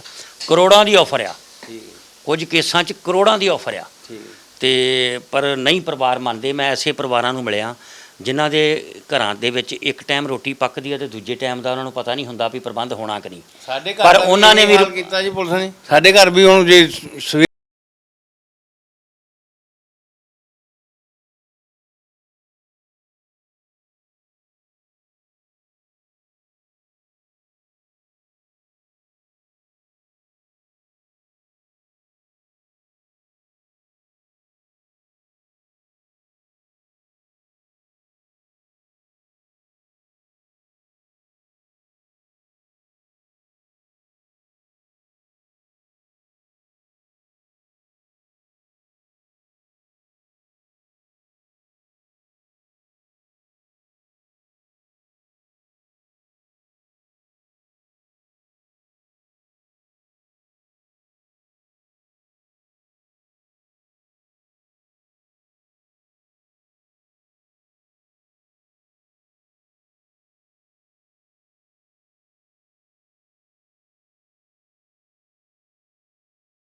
ਸੁਣਨੀ ਆ। ਸਾਨੂੰ ਤਾਂ ਕਿਤੇ ਨਾ ਜੀ ਕਿਸੇ ਨੇ ਬੁਲਾਇਆ, ਨਾ ਕਿਸੇ ਨੇ ਕੋਈ ਮਦਦ ਦਿੱਤੀ ਆ। ਅਸੀਂ ਰੱਬ ਤੇ ਡੋਰਾਂ ਰੱਖੀਆਂ ਵੀ ਪ੍ਰਮਾਤਮਾ ਨੇ ਸਭ ਕੁਝ ਕਰਨਾ ਜੀ, ਉਹ 'ਤੇ ਭਰੋਸਾ ਸਾਨੂੰ। ਹੋਰ ਬੰਦੇ ਨੇ ਸਾਡੀ ਕੋਈ ਮਦਦ ਨਹੀਂ ਕਿਸੇ ਨੇ ਕੀਤੀ ਜੀ, ਨਾ ਸਾਨੂੰ ਕੋਈ ਆਸਰਾ ਦਿੱਤਾ ਜੀ ਕਿਸੇ ਨੇ। ਸਾਡੇ ਬਾਰੇ ਕਿਵੇਂ ਪਤਾ ਲੱਗਾ? ਜਦੋਂ ਬੰਦਾ ਕਿਸੇ ਚੱਕਰ 'ਚ ਫਸ ਜਾਂਦਾ ਜੀ, ਹੌਲੀ ਹੌਲੀ ਫਿਰ ਗੱਲ ਗਾਂਹ ਦੀ ਗਾਂਹ ਨਿਕਲਦੀ ਆ, ਫਿਰ ਪਤਾ ਲੱਗ ਜਾਂਦਾ ਜੀ। ਫਿਰ ਤੁਹਾਡੇ ਬਾਰੇ ਪਤਾ ਲੱਗਾ ਵੀ ਵਧੀਆ ਨੇਕ ਇਨਸਾਨ ਹੈਗੇ ਆ। ਅਸੀਂ ਕਿਹਾ ਵੀ ਚਲੋ ਤੁਹਾਡੇ ਨਾਲ ਗੱਲ ਕਰਕੇ ਦੇਖਦੇ ਹਾਂ ਵੀ ਤੁਸੀਂ ਕਿਸੇ ਬੇੜੀ ਬੱਤਨ ਸਾਡੀ ਲਾਓਗੇ। ਬਸ ਸਾਡਾ ਕੰਮ ਤੇ ਤੁਹਾਡੇ ਘਰਾਂ ਦੀ ਹਾਲਾਤ, ਤੁਹਾਡੀ ਦੁੱਖਾਂ ਦੀ ਦਾਸਤਾਨ ਸੰਗਤ ਤੱਕ ਪਹੁੰਚਾਉਣਾ ਹੁੰਦਾ। ਠੀਕ ਹੈ। ਤੇ ਤੁਸੀਂ ਇਨਸਾਫ ਦੀ ਲੜਾਈ ਬੜੀ ਹਿੰਮਤ ਨਾਲ, ਬੜੀ ਜੁਰਤ ਨਾਲ ਲੜ ਰਹੇ ਹੋ। ਅੱਜ ਤੋਂ ਬਾਅਦ ਪੂਰੀ ਦੁਨੀਆ ਦੀ ਸੰਗਤ ਤੁਹਾਡੇ ਨਾਲ ਜੁੜਨੀ ਆ, ਕਿਉਂਕਿ ਉਹਨਾਂ ਨੂੰ ਪਤਾ ਲੱਗ ਜਾਣਾ ਵੀ ਆਹ ਪਰਿਵਾਰ ਜਿਹੜਾ ਇਨਸਾਫ ਲਈ ਲੜ ਰਿਹਾ, ਤੇ ਅਸੀਂ ਤੁਹਾਡੇ ਨਾਲ ਜਿਹੜਾ ਜ਼ਰੂਰ ਜਿੰਨੇ ਕੁ ਜੋਗੇ ਹੈਗੇ ਤੁਹਾਡਾ ਸਾਥ ਦਿਆਂਗੇ। ਹੁਣ ਤੱਕ ਇਨਸਾਫ ਦੀ ਲੜਾਈ ਦੇ ਵਿੱਚ ਕਿੰਨੀ ਕੁ ਜ਼ਮੀਨ ਵੇਗੀ? ਜ਼ਮੀਨ ਹੁਣ ਤੱਕ ਸਾਡੀ ਤਕਰੀਬਨ 4 ਖੇਤ ਦੇ ਲਾਗੇ ਜਾ ਚੁੱਕੀ ਜੀ। 4 ਕਿੱਲੇ ਪੈਲੀ ਵੇਗੀ? ਵੇਗੀ ਜੀ। ਹੁਣ ਹੈ ਕਿੰਨੀਆਂ ਕੋਲ? ਹੁਣ ਤਾਂ 1.5 ਖੇਤ ਹੈਗੇ ਜੀ ਕੋਲ। ਮੈਂ ਝੂਠ ਨਹੀਂ ਮਾਰਨਾ ਵੀ ਮੈਂ ਕਹਿੰਦਾ ਸਾਡੇ ਕੋਲ ਜੇ 5-6 ਖੇਤ 10 ਖੇਤ ਵੱਜਦੇ ਆ, 1.5 ਖੇਤ ਤਕਰੀਬਨ ਵੱਜਦੇ। ਕਿਉਂਕਿ ਆਹ ਵੀਡੀਓ ਤੁਹਾਡੇ ਪਿੰਡ ਦੇ ਲੋਕਾਂ ਵੀ ਸੁਣਨੀ ਆ। ਨਹੀਂ ਹੁਣ ਸੱਚ ਛਪਾਉਣਾ ਨਹੀਂ ਤੇ ਝੂਠ ਬੋਲਣਾ ਨਹੀਂ। 1.5 ਖੇਤ ਸਾਡੇ ਕੋਲ ਜ਼ਮੀਨ ਹੁਣ ਇਸ ਵੇਲੇ ਵੱਜਦੀ ਹੈ ਜੀ ਸਾਰੀ। ਉਹਦੇ ਨਾਲ ਫਿਰ ਟਾਈਮ ਪਾਸ ਹੋ ਰਿਹਾ। ਹਾਂਜੀ, ਉਹਨੇ ਹੁਣ ਰੱਬ ਆਸਰੇ ਜਿੱਦਾਂ ਜੇ ਮਿਲ ਗਈ ਰੋਟੀ ਖਾ ਲੈਣੇ, ਚਲੋ ਮਾੜਾ ਚੰਗਾ ਟਾਈਮ ਕੱਢੀ ਜਾਂਦੇ ਜੀ। ਉਹ ਸਾਡੇ ਰਿਸ਼ਤੇਦਾਰ ਹੈਗੇ ਆ, ਉਹ ਮਦਦ ਕਰਦੇ ਸਾਡੀ ਜ਼ਿਆਦਾ।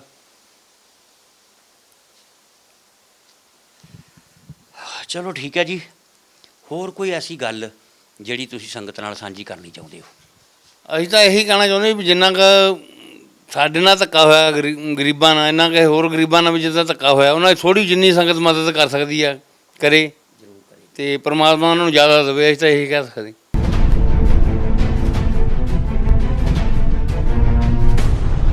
ਆਓ ਜੀ ਗੱਲ ਕਰਦੇ ਹਾਂ ਸ਼ਹੀਦ ਭਾਈ ਪਰਵਿੰਦਰ ਸਿੰਘ ਜੀ ਦੇ ਬੇਟੇ ਸਰਦਾਰ ਓਂਕਾਰ ਸਿੰਘ ਹੋਣਾ ਨਾਲ। ਕਿਉਂਕਿ ਓਂਕਾਰ ਸਿੰਘ ਉਦੋਂ 2 ਸਾਲ ਦਾ ਸੀਗਾ ਜਦੋਂ ਉਹਨਾਂ ਦਾ ਪਿਤਾ ਸ਼ਹੀਦ ਹੁੰਦਾ। 2 ਸਾਲ ਦੇ ਬੱਚੇ ਨੂੰ ਕੋਈ ਹੋਸ਼ ਵੀ ਨਹੀਂ ਹੁੰਦੀ, ਕੋਈ ਸੰਭਾਲ ਵੀ ਨਹੀਂ ਹੁੰਦੀ, ਪਰ ਫਿਰ ਵੀ ਬਿਨਾਂ ਬਾਪ ਤੋਂ ਉਸ ਤੋਂ ਬਾਅਦ ਹਾਲਾਤ ਇਸ ਤਰ੍ਹਾਂ ਦੇ ਬਣ ਗਏ ਕਿ ਮਾਤਾ ਦਾ ਵੀ ਸਾਥ ਨਹੀਂ ਰਿਹਾ। ਈਵਨ ਕਿ ਪੁਲਿਸ ਵੱਲੋਂ ਹੀ ਮਾਤਾ ਨੂੰ ਆਤਮ ਹੱਤਿਆ ਕਰਨ ਲਈ ਮਜਬੂਰ ਕੀਤਾ, ਤੇ ਮੁੜ ਕੇ ਉਹ ਕੇਸ ਜਿਹੜਾ ਵਾ ਪਰਿਵਾਰ ਦੇ ਬਾਕੀ ਮੈਂਬਰਾਂ 'ਤੇ ਵੀ ਪਾਇਆ। ਔਰ ਦੋਨਾਂ ਹੀ ਮਾਂ-ਬਾਪ ਦੇ ਪਿਆਰ ਤੋਂ ਵਾਂਝਾ ਹੀ ਪਲਿਆ ਭਾਈ ਓਂਕਾਰ ਸਿੰਘ, ਸਰਦਾਰ ਓਂਕਾਰ ਸਿੰਘ ਹੋਣੀ। ਉਹਨਾਂ ਨਾਲ ਗੱਲ ਕਰਦੇ ਹਾਂ ਵੀ ਇਹਨਾਂ 'ਤੇ ਕਿਹੜਾ ਦਮਨ ਦਾ ਦੌਰ ਚੱਲਿਆ ਕੇਸ ਵਾਪਸ ਕਰਾਉਣ ਲਈ। ਓਂਕਾਰ ਸਿੰਘ ਜੀ, ਵਾਹਿਗੁਰੂ ਜੀ ਕਾ ਖਾਲਸਾ, ਵਾਹਿਗੁਰੂ ਜੀ ਕਾ ਖਾਲਸਾ, ਵਾਹਿਗੁਰੂ ਜੀ ਕੀ ਫਤਿਹ। ਕੀ ਹੋਇਆ ਜਦੋਂ ਇੱਕ 2 ਸਾਲ ਦੇ ਬੱਚੇ ਨੂੰ ਕੀ ਪਤਾ ਕੇਸ ਤੇ 93 'ਚ ਹੀ ਚੱਲ ਪਿਆ ਸੀ CBI ਕੋਰਟ 'ਚ, ਤੇ ਫਿਰ ਉਹ ਬੱਚਾ ਜਵਾਨ ਹੁੰਦਾ, ਫਿਰ ਪੁਲਿਸ ਉਹਦੇ 'ਤੇ ਪ੍ਰੈਸ਼ਰਾਈਜ਼ ਕਰਦੀ ਆ ਜਾਂ ਉੱਤੇ ਕੇਸ ਪਾਉਂਦੀ ਆ। ਲੱਖ ਲਾਹਨਤ ਇਹੋ ਜਿਹੀ ਡਿਊਟੀ ਦੀ। ਇੰਨਾ ਕੁ ਜ਼ਿਆਦਾ ਮੈਨੂੰ ਖਾਲਸਾ ਜੀ ਦੁਖੀ ਕਰਤਾ ਨਾ ਪੁਲਿਸ ਵਾਲਿਆਂ ਨੇ, ਮਤਲਬ ਕਿ 16-17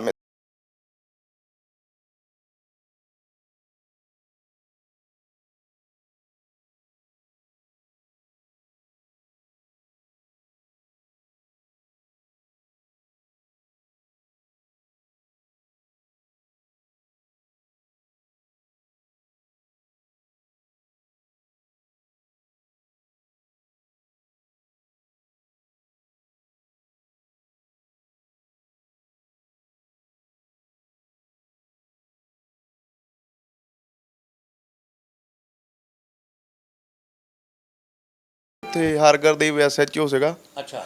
ਉਹਨੇ ਪਿੱਛੋਂ ਦੀ ਮੇਟੀਆਂ ਦੇ ਨਹਿਰ ਦੇ ਉੱਤੇ ਗੋਲੀਆਂ ਚਲਾਈਆਂ ਮੇਰੇ ਤੇ, ਔਰ ਇਹ ਉੱਥੇ ਕੁਲਵੰਤ ਸਿੰਘ ਸੀਗਾ ਏਐਸਆਈ ਜਿਹਨੇ ਗੋਲੀਆਂ ਮਾਰੀਆਂ। ਅੱਛਾ। ਔਰ ਉਹਦੇ ਚੱਕਰ ਦੇ ਵਿੱਚ ਬਾਅਦ ਦੇ ਵਿੱਚ ਵੀ ਬੁਲਾ ਕੇ ਤੰਗ ਪਰੇਸ਼ਾਨ ਕਰਦੇ ਸੀ। ਫਿਰ ਸਤਿਕਾਰਯੋਗ ਮੇਰੇ ਫੁੱਫੜ ਜੀ ਸਰਜੀਤ ਸਿੰਘ ਜੀ, ਉਹਨਾਂ ਨੇ ਸਾਰੀ ਗੱਲਬਾਤ ਕਰਕੇ ਜਾ ਕੇ ਸੁਲਝਾਇਆ ਸੀ। ਉਹ ਕਹਿੰਦੇ ਵੀ ਤੁਸੀਂ ਪੱਕ ਟੱਪ ਸਾਡੇ ਨਾਲ ਕਰਕੇ ਸਾਰਾ ਬੰਦਰਾਂ ਕਰਾ ਦਿਓ, ਨਹੀਂ ਤੇ ਇੱਥੇ ਮੁਕੱਦਮੇ ਦਰਜ ਕਰਵਾ ਦੇਵਾਂਗੇ।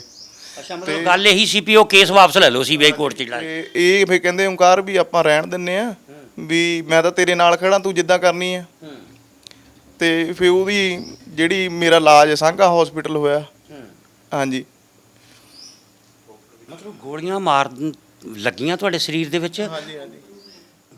ਗੋਲੀਆਂ ਮਤਲਬ ਜਦੋਂ ਗੋਲੀ ਲੱਗਦੀ ਆ ਬੰਦੇ ਨੂੰ ਕਿਤੇ ਵੀ ਉਹ ਜਾਨਲੇਵਾ ਵੀ ਸਾਬਤ ਹੋ ਸਕਦੀ ਸੀ। ਹਾਂਜੀ, ਜਦੋਂ ਮੇਰੇ ਆਪਣੇ ਨੂੰ ਤਾਂ ਨਾ ਮਾਰ ਦੇਣ ਦੇ ਇਰਾਦੇ ਨਾਲ ਹੀ ਚਲਾਈਆਂ ਗੋਲੀਆਂ। ਉਹ ਤਾਂ ਜਦੋਂ ਮੈਂ ਮੁੜਿਆ ਆ, ਮੈਨੂੰ ਪਤਾ ਸੀ ਮੇਰੇ ਵੀ ਬਲੱਡ ਜਾ ਰਿਹਾ ਸੀ ਇੱਥੋਂ, ਵੀ ਮੇਰੇ ਕੁਝ ਲੱਗ ਗਿਆ। ਉਸ ਟਾਈਮ ਮਹਿਸੂਸ ਨਹੀਂ ਹੋ ਰਿਹਾ ਸੀ ਵੀ ਗੋਲੀ ਲੱਗੀ ਆ। ਤੁਸੀਂ ਮੋਟਰਸਾਈਕਲ ਤੇ ਸੀ? ਹਾਂ, ਮੈਂ ਬੁਲਟ ਤੇ ਸੀਗਾ।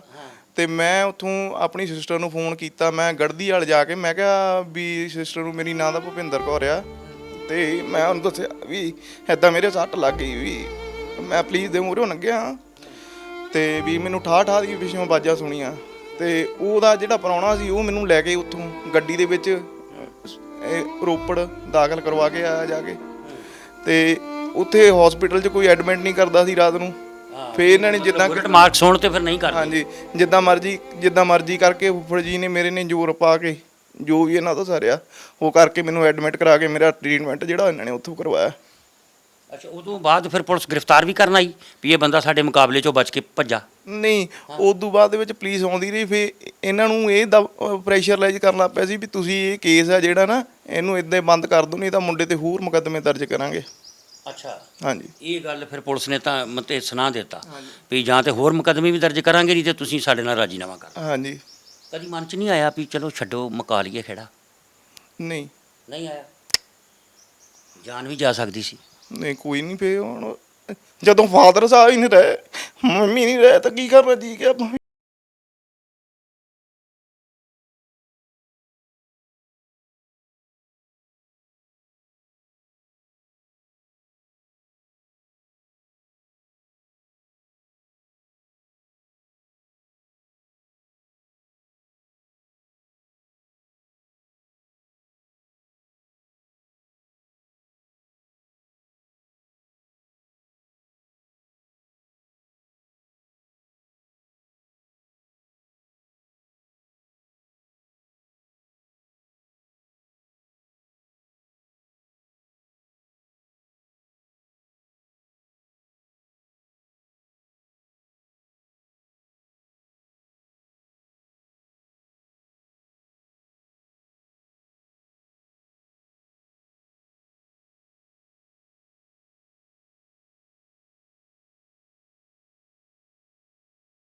ਉਹ ਤਾਂ ਹਾਲੇ ਵੀ ਗਤੀਵਿਧੀਆਂ ਚੱਲਦੀਆਂ ਰਹਿੰਦੀਆਂ, ਆਪ ਨਹੀਂ ਆਉਂਦੇ, ਆਪ ਅਫਸਰ ਲੈਵਲਾਂ ਤੇ ਆ। ਹੁਣ ਉਹ ਬੈਠੇ ਆ, ਕਦੀ ਕੋਈ ਛੋਟਾ ਮੁਲਾਜ਼ਮ ਆ ਗਿਆ, ਕਦੀ ਕਿਸੇ ਨੂੰ ਭੇਜ ਦੇਣਾ, ਤੈਨੂੰ ਥਾਣੇ ਸੱਦਿਆ, ਫਲਾਣੇ ਡੀਐਸਪੀ ਨੇ ਸੱਦਿਆ, ਤੂੰ ਕਿੱਥੇ ਸੀ, ਰਾਤ ਨੂੰ ਕਿੱਥੇ ਰਿਹਾ, ਆ ਚੱਕਰ ਚੱਲਦੇ ਰਹਿੰਦੇ। ਕਿਉਂਕਿ ਮੈਂ ਟੋਟਲੀ ਨਿਕਲਣਾ ਹੀ ਬੰਦ ਕਰਤਾ ਆਪਣੇ ਘਰ ਤੋਂ, ਮੈਂ ਆਪਣੇ ਖੂਹ ਤੋਂ ਜਾਂਦਾ ਹੀ ਨਹੀਂ ਕਿਤੇ।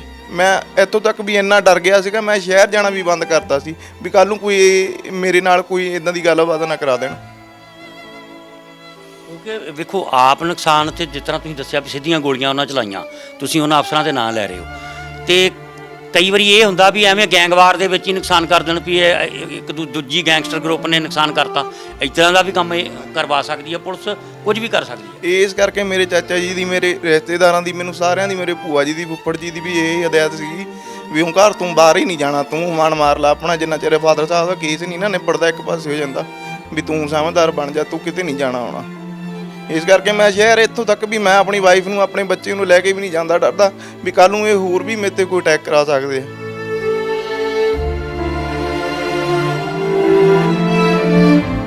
ਜੇ ਤੁਹਾਡੇ ਚਾਚਾ ਜੀ ਨਾਲ ਗੱਲ ਹੋਈ ਆ ਸਰਦਾਰ ਅਜੈਬ ਸਿੰਘ ਹੁਣਾਂ ਨਾਲ, ਵੀ ਬਿਨਾਂ ਕਿਸੇ ਸੰਸਥਾ ਦੇ, ਬਿਨਾਂ ਕਿਸੇ ਜਥੇਬੰਦੀ ਦੀ ਸਪੋਰਟ ਦੇ ਆਪ ਹੀ ਤੁਸੀਂ ਇਹ ਇਨਸਾਫ ਦੀ ਲੜਾਈ ਇਕੱਲੇ ਹੀ ਲੜੀ ਜਾ ਰਹੇ ਹੋ, ਬੜੀ ਵੱਡੀ ਹਿੰਮਤ ਦੀ ਗੱਲ ਆ। ਤੇ ਕਦੀ ਮਨ 'ਚ ਨਹੀਂ ਆਇਆ ਵੀ ਕਿਸੇ ਪੰਥਕ ਜਥੇਬੰਦੀ, ਪੰਥਕ ਸ਼ਖਸੀਅਤ ਦੀ ਕੋਈ ਮਦਦ ਲੈ ਲਈ? ਨਹੀਂ ਕਦੀ ਸਾਨੂੰ ਕਿਸੇ ਨਾਲ ਕਦੀ ਕੰਟੈਕਟ ਹੀ ਨਹੀਂ ਹੋਇਆ। ਉਹ ਮੈਂ ਤੁਹਾਡੀਆਂ ਵੀਡੀਓ ਦੇਖਦਾ ਸੀ ਜਾਂ ਫੇਸਬੁੱਕਾਂ 'ਤੇ ਹੋਰ ਤੁਸੀਂ ਮੰਥਲੀ ਬਹੁਤ ਵਧੀਆ ਕੰਮ ਕਰਦੇ ਪਏ ਆ। ਇਸ ਕਰਕੇ ਮੈਂ ਕਾਫੀ ਟਾਈਮ ਪਹਿਲਾਂ ਵੀ ਤੁਹਾਡੇ ਨਾਲ ਕੰਟੈਕਟ ਕੀਤਾ ਸੀਗਾ ਤੇ ਮੈਂ ਤੁਹਾਨੂੰ ਦੱਸਿਆ ਸੀ ਵੀ ਤੁਸੀਂ ਇੱਕ ਵਾਰੀ ਸਾਡੀ ਜ਼ਰੂਰ ਸੁਣੋ ਕਹਾਣੀ, ਤੇ ਫਿਰ ਤੁਸੀਂ ਅੱਜ ਟਾਈਮ ਕੱਢਿਆ, ਸੋ ਅਸੀਂ ਸ਼ੁਕਰਗੁਜ਼ਾਰ ਹਾਂ ਤੁਹਾਡੇ, ਤੁਸੀਂ ਸਾਡੇ ਵਿੱਚ ਆਏ। ਕੋਈ ਗੱਲ ਨਹੀਂ, ਮੇਰੀ ਤੇ ਸਤਿਗੁਰੂ ਵੱਲੋਂ ਡਿਊਟੀ ਲੱਗੀ ਆ। ਧਮਕੀਆਂ ਮੈਨੂੰ ਵੀ ਬੜੀਆਂ ਮਿਲਦੀਆਂ ਨੇ, ਮੇਰੇ ਲਈ ਵੀ ਬੜੇ ਸੁਨਾਹ ਨੇ, ਮੇਰੇ ਲਈ ਵੀ ਬੜਾ ਕੁਝ ਹੁੰਦਾ। ਤੁਸੀਂ ਆਡੀਓ ਵੀ ਸੁਣਦੇ ਹੋਵੋਗੇ, ਕਈ ਪੁਲਿਸ ਅਫਸਰਾਂ ਦੇ ਰਿਸ਼ਤੇਦਾਰ ਕਈ ਕੁਝ ਮੇਰੇ ਨਾਲ ਕਰਨ ਦੀ ਕੋਸ਼ਿਸ਼ ਕਰਦੇ ਨੇ, ਬੜਾ ਕੁਝ ਆ। ਪਰ ਮੈਂ ਸਮਝਣਾ ਭਈ ਸਾਹਾਂ ਦੀ ਗਿਣਤੀ ਪ੍ਰਮਾਤਮਾ ਨੇ ਲਿਖੀ ਆ, ਨਾ ਉਹ ਡਰ ਕੇ ਇੱਕ ਵਧਣੀ ਆ ਤੇ ਨਾ ਉਹ ਸੱਚ ਕਿਆਂ ਇੱਕ ਘਟਣੀ ਆ। ਉਹ ਪੂਰੇ ਦੇ ਪੂਰੇ ਹੀ ਮਿਲ ਲੈਣੇ ਆ ਸਾਹ, ਉਹਦੇ ਵਿੱਚ ਕਿਸੇ ਦਾ ਕੁਝ ਨਹੀਂ। ਬਾਕੀ ਚਲੋ ਜਿੰਨੀ ਸਤਿਗੁਰੂ ਜੀ ਨੇ ਸੇਵਾ ਲੈਣੀ ਆ ਉਹ ਲੈਣੀ ਆ, ਉਹ ਅਸੀਂ ਕਰਦੇ ਰਹਿਣਾ ਵਾ। ਤੇ ਕੋਈ ਗੱਲ ਨਹੀਂ, ਸਤਿਗੁਰੂ ਕਿਰਪਾ ਕਰਨਗੇ। ਅੱਜ ਤੁਹਾਡੀ ਗੱਲ, ਤੁਹਾਡੀ ਸਾਂਝ ਅਸੀਂ ਪੂਰੀ ਦੁਨੀਆ ਦੀ ਸੰਗਤ ਨਾਲ ਪਾ ਦਿੱਤੀ ਆ। ਫੋਨ ਨੰਬਰ ਸਾਧ ਸੰਗਤ ਜੀ ਓਂਕਾਰ ਸਿੰਘ ਦਾ 86 996 98 210। ਸਕਰੀਨ ਦੇ ਥੱਲੇ ਵੀ ਤੁਸੀਂ ਨੰਬਰ ਚੱਲਦਾ ਵੇਖ ਰਹੇ ਹੋ, 869969 98210। ਇਹ ਨੰਬਰ ਆ ਜੀ। ਇਸ ਨੰਬਰ ਦੇ ਉੱਤੇ ਡਾਇਰੈਕਟ ਤੁਸੀਂ ਕਾਲ ਕਰਨੀ ਆ, ਪਰਿਵਾਰ ਨੂੰ ਹੌਸਲਾ ਦੇਣਾ। ਔਰ ਇਨਸਾਫ ਦੀ ਲੜਾਈ ਲੜਦਿਆਂ 4-5 ਕਿੱਲੇ ਜ਼ਮੀਨ ਵਿਕ ਗਈ ਆ। 1.5 ਕਿੱਲਾ ਜ਼ਮੀਨ ਦੇ ਉੱਤੇ ਬੇਹੱਦ ਘਰ ਦੇ ਹਾਲਾਤ, ਕੈਮਰੇ ਦੀ ਅੱਖ ਝੂਠ ਨਹੀਂ ਬੋਲਦੀ। ਤੁਸੀਂ ਵੇਖ ਰਹੇ ਹੋ ਕਿ ਇਸ ਇਲਾਕੇ ਦੇ ਵਿੱਚ ਕਿਸ ਤਰ੍ਹਾਂ ਵੱਡੀਆਂ ਵੱਡੀਆਂ ਕੋਠੀਆਂ ਪਈਆਂ ਨੇ, ਤੇ ਉਹਨਾਂ ਕੋਠੀਆਂ ਦੇ ਵਿੱਚ ਇਹ ਇੱਕ ਖਾੜਕੂ ਪਰਿਵਾਰ ਦਾ ਘਰ ਆ, ਜਿਨ੍ਹਾਂ 'ਤੇ ਬੜੇ ਇਲਜ਼ਾਮ। ਇਹਦੇ 'ਤੇ ਗੈਂਗਸਟਰ ਦਾ ਟੈਗ ਲਾਤਾ, ਇਹਨੂੰ BC ਬਣਾਤਾ, ਬੈਡ ਕਰੈਕਟਰ, ਵੀ ਪਤਾ ਨਹੀਂ ਕੀ ਕੁਛ ਕਰੀ ਜਾ ਰਹੀ ਆ ਪੁਲਿਸ। ਤੇ ਕੋਈ ਗੱਲ ਨਹੀਂ, ਸਤਿਗੁਰੂ ਕਿਰਪਾ ਕਰਨਗੇ। ਸਾਧ ਸੰਗਤ ਜੀ, ਤੁਹਾਡਾ ਇੱਕ ਫੋਨ ਕਾਲ ਜਿਹੜਾ ਵਾ ਇਸ ਪਰਿਵਾਰ ਲਈ ਬੜੀ ਵੱਡੀ ਮੋਰਲ ਸਪੋਰਟ ਜੇ। ਜਿਹੜੇ ਆਰਥਿਕ ਤੌਰ 'ਤੇ, ਮਾਇਕ ਤੌਰ 'ਤੇ ਇਹਨਾਂ ਦੀ ਮਦਦ ਕਰ ਸਕਦੇ ਆ, ਡਾਇਰੈਕਟ ਇਸੇ ਨੰਬਰ 'ਤੇ ਫੋਨ ਕਰਨਾ ਜੀ, ਤੇ ਤੁਸੀਂ ਜਿਹੜੀ ਆ ਜ਼ਰੂਰ ਇਸ ਪਰਿਵਾਰ ਦੀ ਸਹਾਇਤਾ ਕਰਨੀ ਆ। ਬਾਕੀ ਅੱਜ ਤੋਂ ਬਾਅਦ ਕੋਈ ਤੁਹਾਨੂੰ ਤੰਗ ਕਰੇ, ਪ੍ਰੈਸ ਕਾਨਫਰੰਸ ਕਰਨੀ ਆ, ਸਿੱਧਾ CBI ਕੋਰਟ 'ਚ ਬਾਈ ਨੇਮ ਦੇ ਦੇਣਾ। ਜਿਹੜਾ ਵੀ ਪੁਲਿਸ ਅਫਸਰ ਧਮਕੀ ਦੇਵੇ, ਜੇ ਆ ਵੀਡੀਓ ਵੇਖ ਕੇ ਤੁਹਾਨੂੰ ਕੋਈ ਆਵੇ, ਸਿੱਧਾ ਮੇਰਾ ਨੰਬਰ ਦਿਓ ਭਈ ਆਹ ਬੰਦਾ ਸਾਡੇ ਘਰ ਆਇਆ ਸੀ, ਆਹ ਉਹਦਾ ਫੋਨ ਨੰਬਰ, ਜੇ ਇਹਦੇ ਨਾਲ ਗੱਲ ਕਰੋ, ਫਿਰ ਮੈਂ ਜਾਣਾ ਤੇ ਮੇਰਾ ਕੰਮ ਜਾਣੇ। ਕਿਉਂਕਿ ਇੱਕ ਮਨੁੱਖੀ ਅਧਿਕਾਰ ਸੁਰੱਖਿਆ ਐਕਟ 1993 ਬਣਿਆ ਸੀਗਾ, ਉਹਦੇ ਤਹਿਤ ਜਿਹੜਾ ਅਸੀਂ ਕੰਮ ਕਰ ਰਹੇ ਹਾਂ, ਇਹ ਇੱਕ ਲੀਗਲ ਕੰਮ ਆ। ਮਨੁੱਖੀ ਅਧਿਕਾਰ ਸੁਰੱਖਿਆ ਐਕਟ 1993, ਹਾਂਜੀ, ਉਹਦੇ ਤਹਿਤ ਜਿਹੜਾ ਇਹ ਸਾਰਾ ਕੁਛ ਅਸੀਂ ਕਰ ਰਹੇ ਹਾਂ। ਪੰਜਾਬ 'ਚ ਤੇ 97 'ਚ ਹੀ ਲਾਗੂ ਹੋਇਆ, ਕਿਉਂਕਿ 93 ਦੇ ਵਿੱਚ ਤੇ ਮਨੁੱਖੀ ਅਧਿਕਾਰਾਂ ਦਾ ਘਾਣ ਹੋ ਰਿਹਾ ਸੀ। ਤੁਹਾਡਾ ਵੀ ਹੋ ਗਿਆ ਪਰਿਵਾਰ ਉਸੇ ਦੌਰਾਨ। ਬੇਸ਼ੱਕ ਮਨੁੱਖੀ ਅਧਿਕਾਰ ਸੁਰੱਖਿਆ ਐਕਟ ਵੀ ਬਣਿਆ ਸੀ ਉਦੋਂ, ਪਰ ਉਦੋਂ ਤੱਕ ਕਿਉਂਕਿ ਪੁਲਿਸ ਕੋਲ ਹੱਕ ਅਧਿਕਾਰ ਹੀ ਇੰਨੇ ਸੀ। ਹੁਣ ਬਸ ਇਹੀ ਆ ਵੀ ਜਿਹੜੇ ਨਵੇਂ ਪੁਲਿਸ ਮੁਲਾਜ਼ਮ ਨੇ, ਬੜੇ ਅੱਛੇ ਮੁਲਾਜ਼ਮ ਨੇ, ਕਈ ਸਾਡੇ ਕੰਮ ਨੂੰ ਬੜੀ ਤਾਰੀਫ ਕਰਦੇ ਨੇ, ਸਾਨੂੰ ਐਪਰੀਸ਼ੀਏਟ ਕਰਦੇ ਨੇ। ਤੁਸੀਂ ਹੈਰਾਨ ਹੋ ਜਾਓਗੇ ਵੀ ਕਈ ਤੇ ਦਸਵੰਧ ਵੀ ਦਿੰਦੇ ਨੇ। ਇਸ ਤਰ੍ਹਾਂ ਦੇ ਅੱਜ ਕੱਲ੍ਹ ਨਵੇਂ ਅਫਸਰ ਵੀ ਹੈਗੇ ਨੇ ਵੀ ਜ਼ਰੂਰ ਵੀ ਤੂੰ ਅੱਛਾ ਕੰਮ ਕਰ ਰਿਹਾ। ਤੇ ਇਹ ਆ ਵੀ ਜਿਨ੍ਹਾਂ ਨੇ ਉਦੋਂ ਆਪਣੇ ਹੱਕਾਂ ਅਧਿਕਾਰਾਂ ਦੀ ਦੁਰਵਰਤੋਂ ਕੀਤੀ ਆ, ਉਹ ਭੁਗਤਣਗੇ।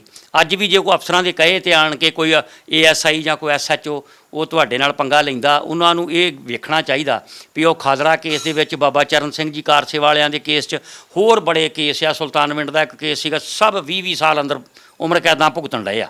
ਇਹ ਵੀ ਭੁਗਤਣਗੇ ਤੁਹਾਡੇ ਵਾਲੇ ਕੇਸ ਦੇ ਵਿੱਚ ਵੀ।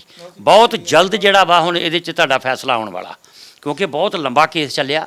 ਹੁਣ ਉਹਨਾਂ ਨੂੰ ਦਿਖਦਾ ਵਾ ਵੀ ਸਾਨੂੰ ਉਮਰ ਕੈਦ ਹੋਣੀ ਆ। ਬਾਕੀ ਚਲੋ ਕੋਈ ਨਹੀਂ, ਸਤਿਗੁਰੂ ਕਿਰਪਾ ਕਰਨਗੇ। ਤੇ ਜਿਸ ਤਰ੍ਹਾਂ ਵੀ ਹੋ ਸਕਦਾ ਵਾ ਤੁਸੀਂ ਇਹ ਲੜਾਈ ਨੂੰ ਜਾਰੀ ਰੱਖੋ। ਤੇ ਬਾਕੀ ਆਪਣੇ ਪਰਿਵਾਰ ਦੇ ਪ੍ਰਤੀ ਆਪਣੀਆਂ ਜ਼ਿੰਮੇਵਾਰੀਆਂ ਨੂੰ ਸਮਝਣਾ। ਤੁਸੀਂ ਜਿਸ ਤਰ੍ਹਾਂ ਤੁਹਾਨੂੰ ਤੁਹਾਡੇ ਫੁੱਫੜ ਜੀ, ਭੂਆ ਜੀ ਤੁਹਾਨੂੰ ਦੱਸਦੇ ਨੇ, ਜਿਹੜੇ ਔਖੇ ਸੌਖੇ ਵੇਲੇ ਤੁਹਾਡਾ ਸਾਥ ਦਿੰਦੇ ਆ, ਉਹਨਾਂ ਦੇ ਕਹਿਣੇ 'ਚ ਹਾਂਜੀ ਰਹਿਣਾ ਵਾ। ਤੇ ਕੋਈ ਕੋਸ਼ਿਸ਼ ਕਰੋ ਵੀ ਕਿਸੇ ਵੀ ਐਸੀ ਗਲਤ ਐਕਟੀਵਿਟੀ ਦੇ ਵਿੱਚ ਤੁਹਾਡੀ ਸ਼ਮੂਲੀਅਤ ਨਾ ਹੀ ਆਵੇ। ਨਾ ਵੀ ਹੋਏ ਤੁਹਾਨੂੰ ਤਾਂ ਵੀ ਉਹਨਾਂ ਫਸਾਉਣ ਦੀ ਕੋਸ਼ਿਸ਼ ਕਰਨੀ ਆ, ਤੁਸੀਂ ਤਾਂ ਕਰ ਹੀ ਨਹੀਂ ਸਕਦੇ। ਹਾਂਜੀ, ਵੀ ਜੇ ਹੁਣ ਓਂਕਾਰ ਸਿੰਘ ਗੈਂਗਸਟਰ ਹੋਏ ਤਾਂ ਮੈਂ ਤਾਂ ਫਿਰ ਇਹੋ ਕਹਾਂਗਾ ਵੀ ਪਹਿਲਾਂ ਫਿਰ ਆਪਣੇ ਪਿਓ ਦਾ ਹਿਸਾਬ ਲੈ ਲਾ। ਅਜੇ ਇੱਥੇ ਹੀ ਤੁਰੇ ਫਿਰਦੇ ਆ ਨਾ ਫਿਰ ਪੁਲਿਸ ਵਾਲੇ। ਹਾਂਜੀ, ਓਂਕਾਰ ਸਿੰਘ ਤੇ ਆਪਣੀ ਜਾਨ ਬਚਾਉਂਦਾ ਫਿਰਦਾ, ਉਹਨੇ ਵਿਚਾਰੇ ਨੇ ਕੀ ਹਿਸਾਬ ਲੈਣਾ। ਉਹ ਤੇ ਕੋਰਟ ਦੇ ਵਿੱਚ ਇਨਸਾਫ ਲੈਣ ਦੀ ਲੜਾਈ ਲੜ ਰਿਹਾ ਪਰਿਵਾਰ, ਉੱਥੇ ਲਓ। ਹੁਣ ਉਮੀਦ ਆ ਕਿ ਜਲਦੀ ਜਿਹੜਾ ਇਨਸਾਫ ਮਿਲੇਗਾ। ਸਤਿਗੁਰੂ ਕਿਰਪਾ ਕਰਨਗੇ। ਤੇ ਗੱਲ ਅਜੇ ਵੀ ਸਾਡੀ ਮੁੱਕੀ ਨਹੀਂ ਭਾਈ ਪਲਵਿੰਦਰ ਸਿੰਘ ਦੇ ਪਰਿਵਾਰ ਦੇ ਨਾਲ। ਹੁਣ ਅਸੀਂ ਗੱਲ ਕਰਾਂਗੇ ਭਾਈ ਪਲਵਿੰਦਰ ਸਿੰਘ ਦੀ ਭੈਣ ਜੀ ਦੇ ਨਾਲ, ਕਿਉਂਕਿ ਇਸ ਕੇਸ ਨੂੰ ਦਬਾਉਣ ਦੇ ਲਈ ਉਹਨਾਂ ਨੇ ਵੀ ਬਹੁਤ ਕੁਛ ਆਪਣਾ ਜਰਿਆ, ਉਹਨਾਂ 'ਤੇ ਵੀ ਕੇਸ ਪਾ ਦਿੱਤਾ ਗਿਆ ਸੀ। ਭਾਈ ਪਲਵਿੰਦਰ ਸਿੰਘ ਦੀ ਘਰਵਾਲੀ ਦੀ ਆਤਮ ਹੱਤਿਆ ਦਾ ਕੇਸ, ਉਹ ਵੀ ਉਹਨਾਂ ਦੇ ਪਾਤਾ ਕਿ ਇਹਨਾਂ ਦੇ ਪ੍ਰੈਸ਼ਰ ਅਧੀਨ ਉਹਨੇ ਆਤਮ ਹੱਤਿਆ ਕਰ ਲਈ ਆ। ਉਹਨਾਂ ਨਾਲ ਵੀ ਗੱਲ ਕਰਦੇ ਹਾਂ। ਤੁਸੀਂ ਵੇਖਦੇ ਰਹਿਣਾ ਜੀ PTN 24। ਅਸੀਂ ਮਿਲਦੇ ਹਾਂ ਇੱਕ ਛੋਟੇ ਜਿਹੇ ਬ੍ਰੇਕ ਤੋਂ ਬਾਅਦ।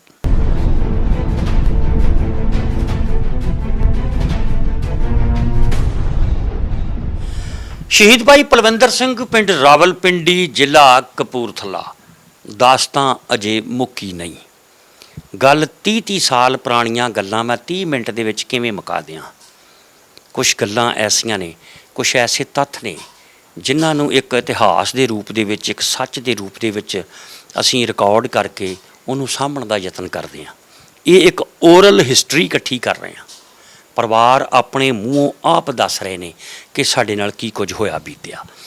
ਪਰ ਇਸ ਕੇਸ ਨੂੰ CBI ਕੋਰਟ 'ਚ ਚੱਲ ਰਹੇ ਕੇਸ ਨੂੰ ਦਬਾਉਣ ਦੇ ਲਈ ਜਿੰਨਾ ਦਮਨ ਦਾ ਦੌਰ ਜਾਂ ਜਿੰਨਾ ਮੁਸ਼ਕਲਾਂ ਦੇ ਵਿੱਚੋਂ ਇਹ ਪਰਿਵਾਰ ਲੰਘਿਆ, ਜੋ ਇਹਨਾਂ ਨਾਲ ਹੋਇਆ ਬੀਤਿਆ, ਉਹ ਵਾਕਿਆ ਹੀ ਕਿਤੇ ਹੋਰ ਮਿਸਾਲ ਨਹੀਂ ਮਿਲਦੀ। ਲਾਲਚ ਦੇਣੇ ਜਾਂ ਕਿਤੇ ਮੰਨ ਲਓ ਕਿਤੇ ਥੋੜ੍ਹਾ ਬਹੁਤਾ ਦਾਬਾ ਸ਼ਾਬਾ ਮਾਰਨਾ, ਇਹ ਤਾਂ ਪੁਲਿਸ ਦੇ ਸੁਭਾਅ ਦੇ ਵਿੱਚ ਆਮ ਇਹਨਾਂ ਕੇਸਾਂ ਦੇ ਵਿੱਚ ਬੜੀ ਵਾਰੀ ਵੇਖਣ ਸੁਣਨ ਨੂੰ ਮਿਲਿਆ।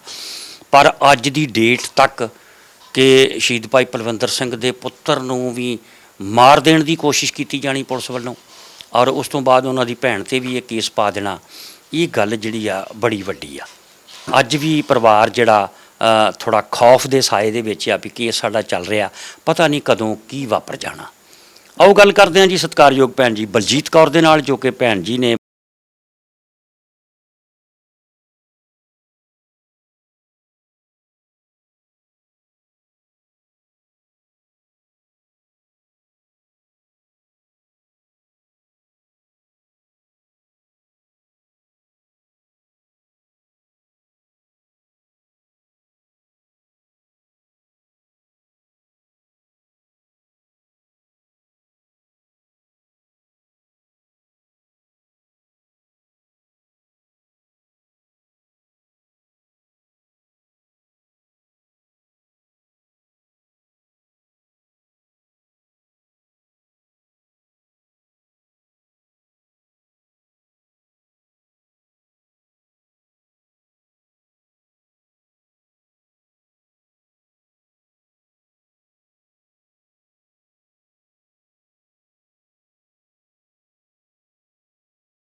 ਇਹੋ ਤੇ ਇਹਨਾਂ ਨੂੰ ਚੰਗੀ ਨਹੀਂ ਲੱਗੀ ਗੱਲ।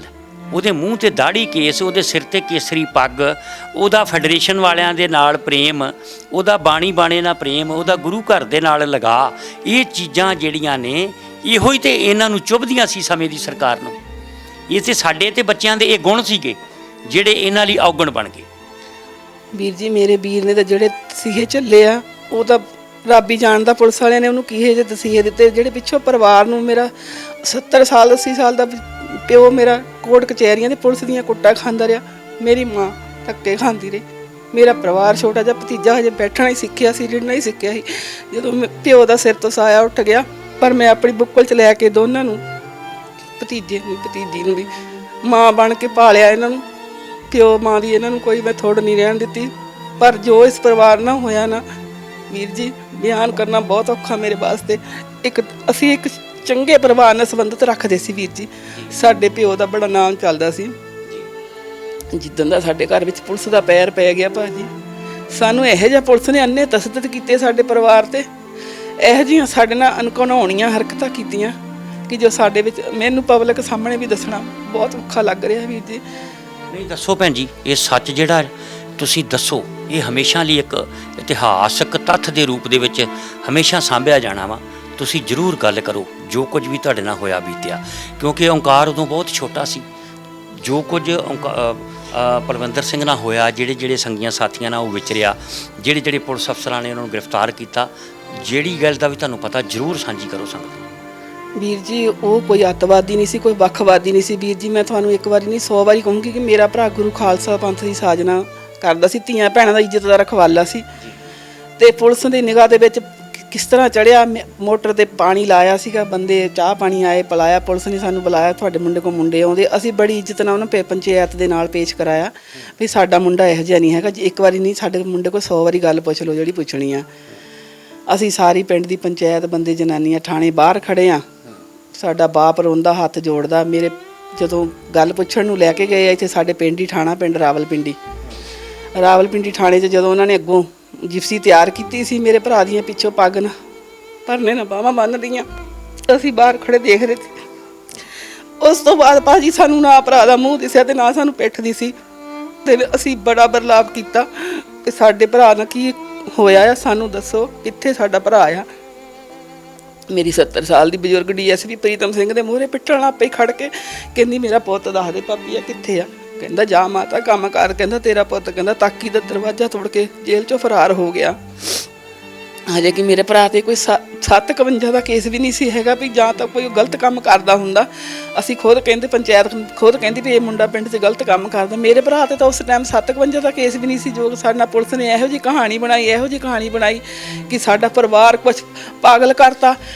ਮੇਰੇ ਬ੍ਰਦਰ ਨੂੰ ਅਸੀਂ ਇਹਨੂੰ ਵੀ ਨੌਕਰੀ ਕਰਦਾ ਸੀ ਪੁਲਿਸ ਦੀ ਐਸਪੀ ਉਹਦੀ ਉਸ ਟਾਈਮ ਨੌਕਰੀ ਕਰਦਾ ਸੀਗਾ। ਇਹਦੇ ਕੋਲ ਵੀ ਅਸਲਾ ਖੋਹ ਲਿਆ, ਕਹਿੰਦੇ ਵੀ ਤੂੰ ਅਸਲਾ ਛੱਡ ਕੇ ਨੌਕਰੀ ਕਰ। ਇਹਨੂੰ ਵੀ ਮਾਰਨ ਨੂੰ ਫਿਰਦੇ ਸੀ।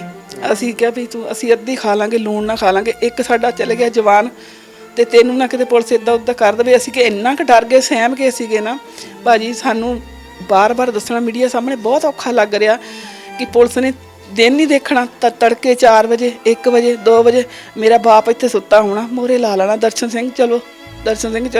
ਉਹਨਾਂ ਨੇ ਕਹਿਣਾ ਕੀ ਹੋਇਆ। ਬਸ ਇੱਦਾਂ ਹੀ ਬ੍ਰਦਰ ਨੂੰ ਕੋਈ ਭਾਜੀ ਮੇਰੇ ਬ੍ਰਦਰ ਤੇ 751 ਦਾ ਕੇਸ ਨਹੀਂ ਸੀ। ਬਸ ਝੂਠੇ ਪੁਲਿਸ ਮੁਕਾਬਲੇ ਬਣਾ ਕੇ ਇਹਨਾਂ ਨੇ ਸਾਨੂੰ ਨਾ ਕੋਈ ਡੈੱਡ ਬੋਡੀ, ਨਾ ਕੋਈ ਪ੍ਰੂਫ, ਨਾ ਕੋਈ ਲਾਸ਼ ਦਿੱਤੀ। ਭਾਜੀ ਸਾਨੂੰ ਜਾਣਾ ਜਦੋਂ ਥਾਣੇ, ਉਹ ਫਲਾਨੀ ਜੇਲ੍ਹ 'ਚ, ਉਹ ਫਲਾਨੇ ਥਾਣੇ 'ਚ, ਸਾਡਾ ਸਾਰਾ ਹੀ ਟੱਬਰ ਪਾਗਲ ਬਣਾਤਾ ਵੀ ਸਾਨੂੰ ਭਰਾ ਦਾ ਕਿਤੋਂ ਇਨਸਾਫ ਨਹੀਂ ਮਿਲਿਆ। ਅੱਛਾ ਭੈਣ ਜੀ, ਇੱਕ ਗੱਲ ਜਿਹੜੀ ਸਾਡੇ ਧਿਆਨ ਹਿੱਤ ਆਈ ਆ ਕਿ CBI ਕੋਰਟ ਦੇ ਵਿੱਚ ਜਦੋਂ ਕੇਸ ਚੱਲਿਆ ਫਿਰ ਉਹ ਕੇਸ ਵਾਪਸ ਲੈਣ ਲਈ ਪਤਾ ਲੱਗਾ ਤੁਹਾਡੇ ਤੇ ਵੀ ਕੋਈ ਮਾਮਲਾ ਦਰਜ ਕਰਤਾ ਸੀਗਾ। ਹਾਂਜੀ ਵੀਰ ਜੀ, ਪਹਿਲਾਂ ਤਾਂ ਮੇਰੇ ਭਤੀਜਾ ਛੋਟੀ ਉਮਰ 'ਚ ਹਜੇ ਉੱਠਿਆ ਹੀ ਸੀ। ਪਹਿਲਾਂ ਤਾਂ ਇਹਨੂੰ ਲਾਪੇ ਡਰਾਉਣ, ਮਾਰ ਕੁੱਟ ਬਹੁਤ ਕਰਦੇ ਰਹੇ ਪੁਲਿਸ ਵਾਲੇ। ਇਹ ਸਾਨੂੰ ਰਿਸ਼ਤੇਦਾਰਾਂ ਨੂੰ ਤੰਗ ਕਰਨ ਲੱਗ ਪਏ ਵੀ ਇਹਨਾਂ ਦੀ ਅਸੀਂ ਆਪਣੇ ਭਤੀਜੇ ਦੀ ਸਪੋਰਟ ਕਰਦੇ ਸੀਗੇ। ਅਸੀਂ ਕਿਹਾ ਸੀ ਵੀ ਅਸੀਂ ਆਪਣੇ ਭਰਾ ਦਾ ਇਨਸਾਫ ਲੈਣਾ। ਕਦੀ ਸਾਨੂੰ ਪੈਸਿਆਂ ਦੇ ਲਾਲਚ ਦੇਣੇ, ਕਦੀ ਸਾਨੂੰ ਕੋਈ ਲਾਲਚ ਦੇਣਾ, ਕਦੀ ਕਹਿਣਾ ਤੁਹਾਡੇ ਮੁੰਡੇ ਨੂੰ ਨੌਕਰੀ ਦੇ ਦਿੰਦੇ ਪੁਲਿਸ ਦੀ।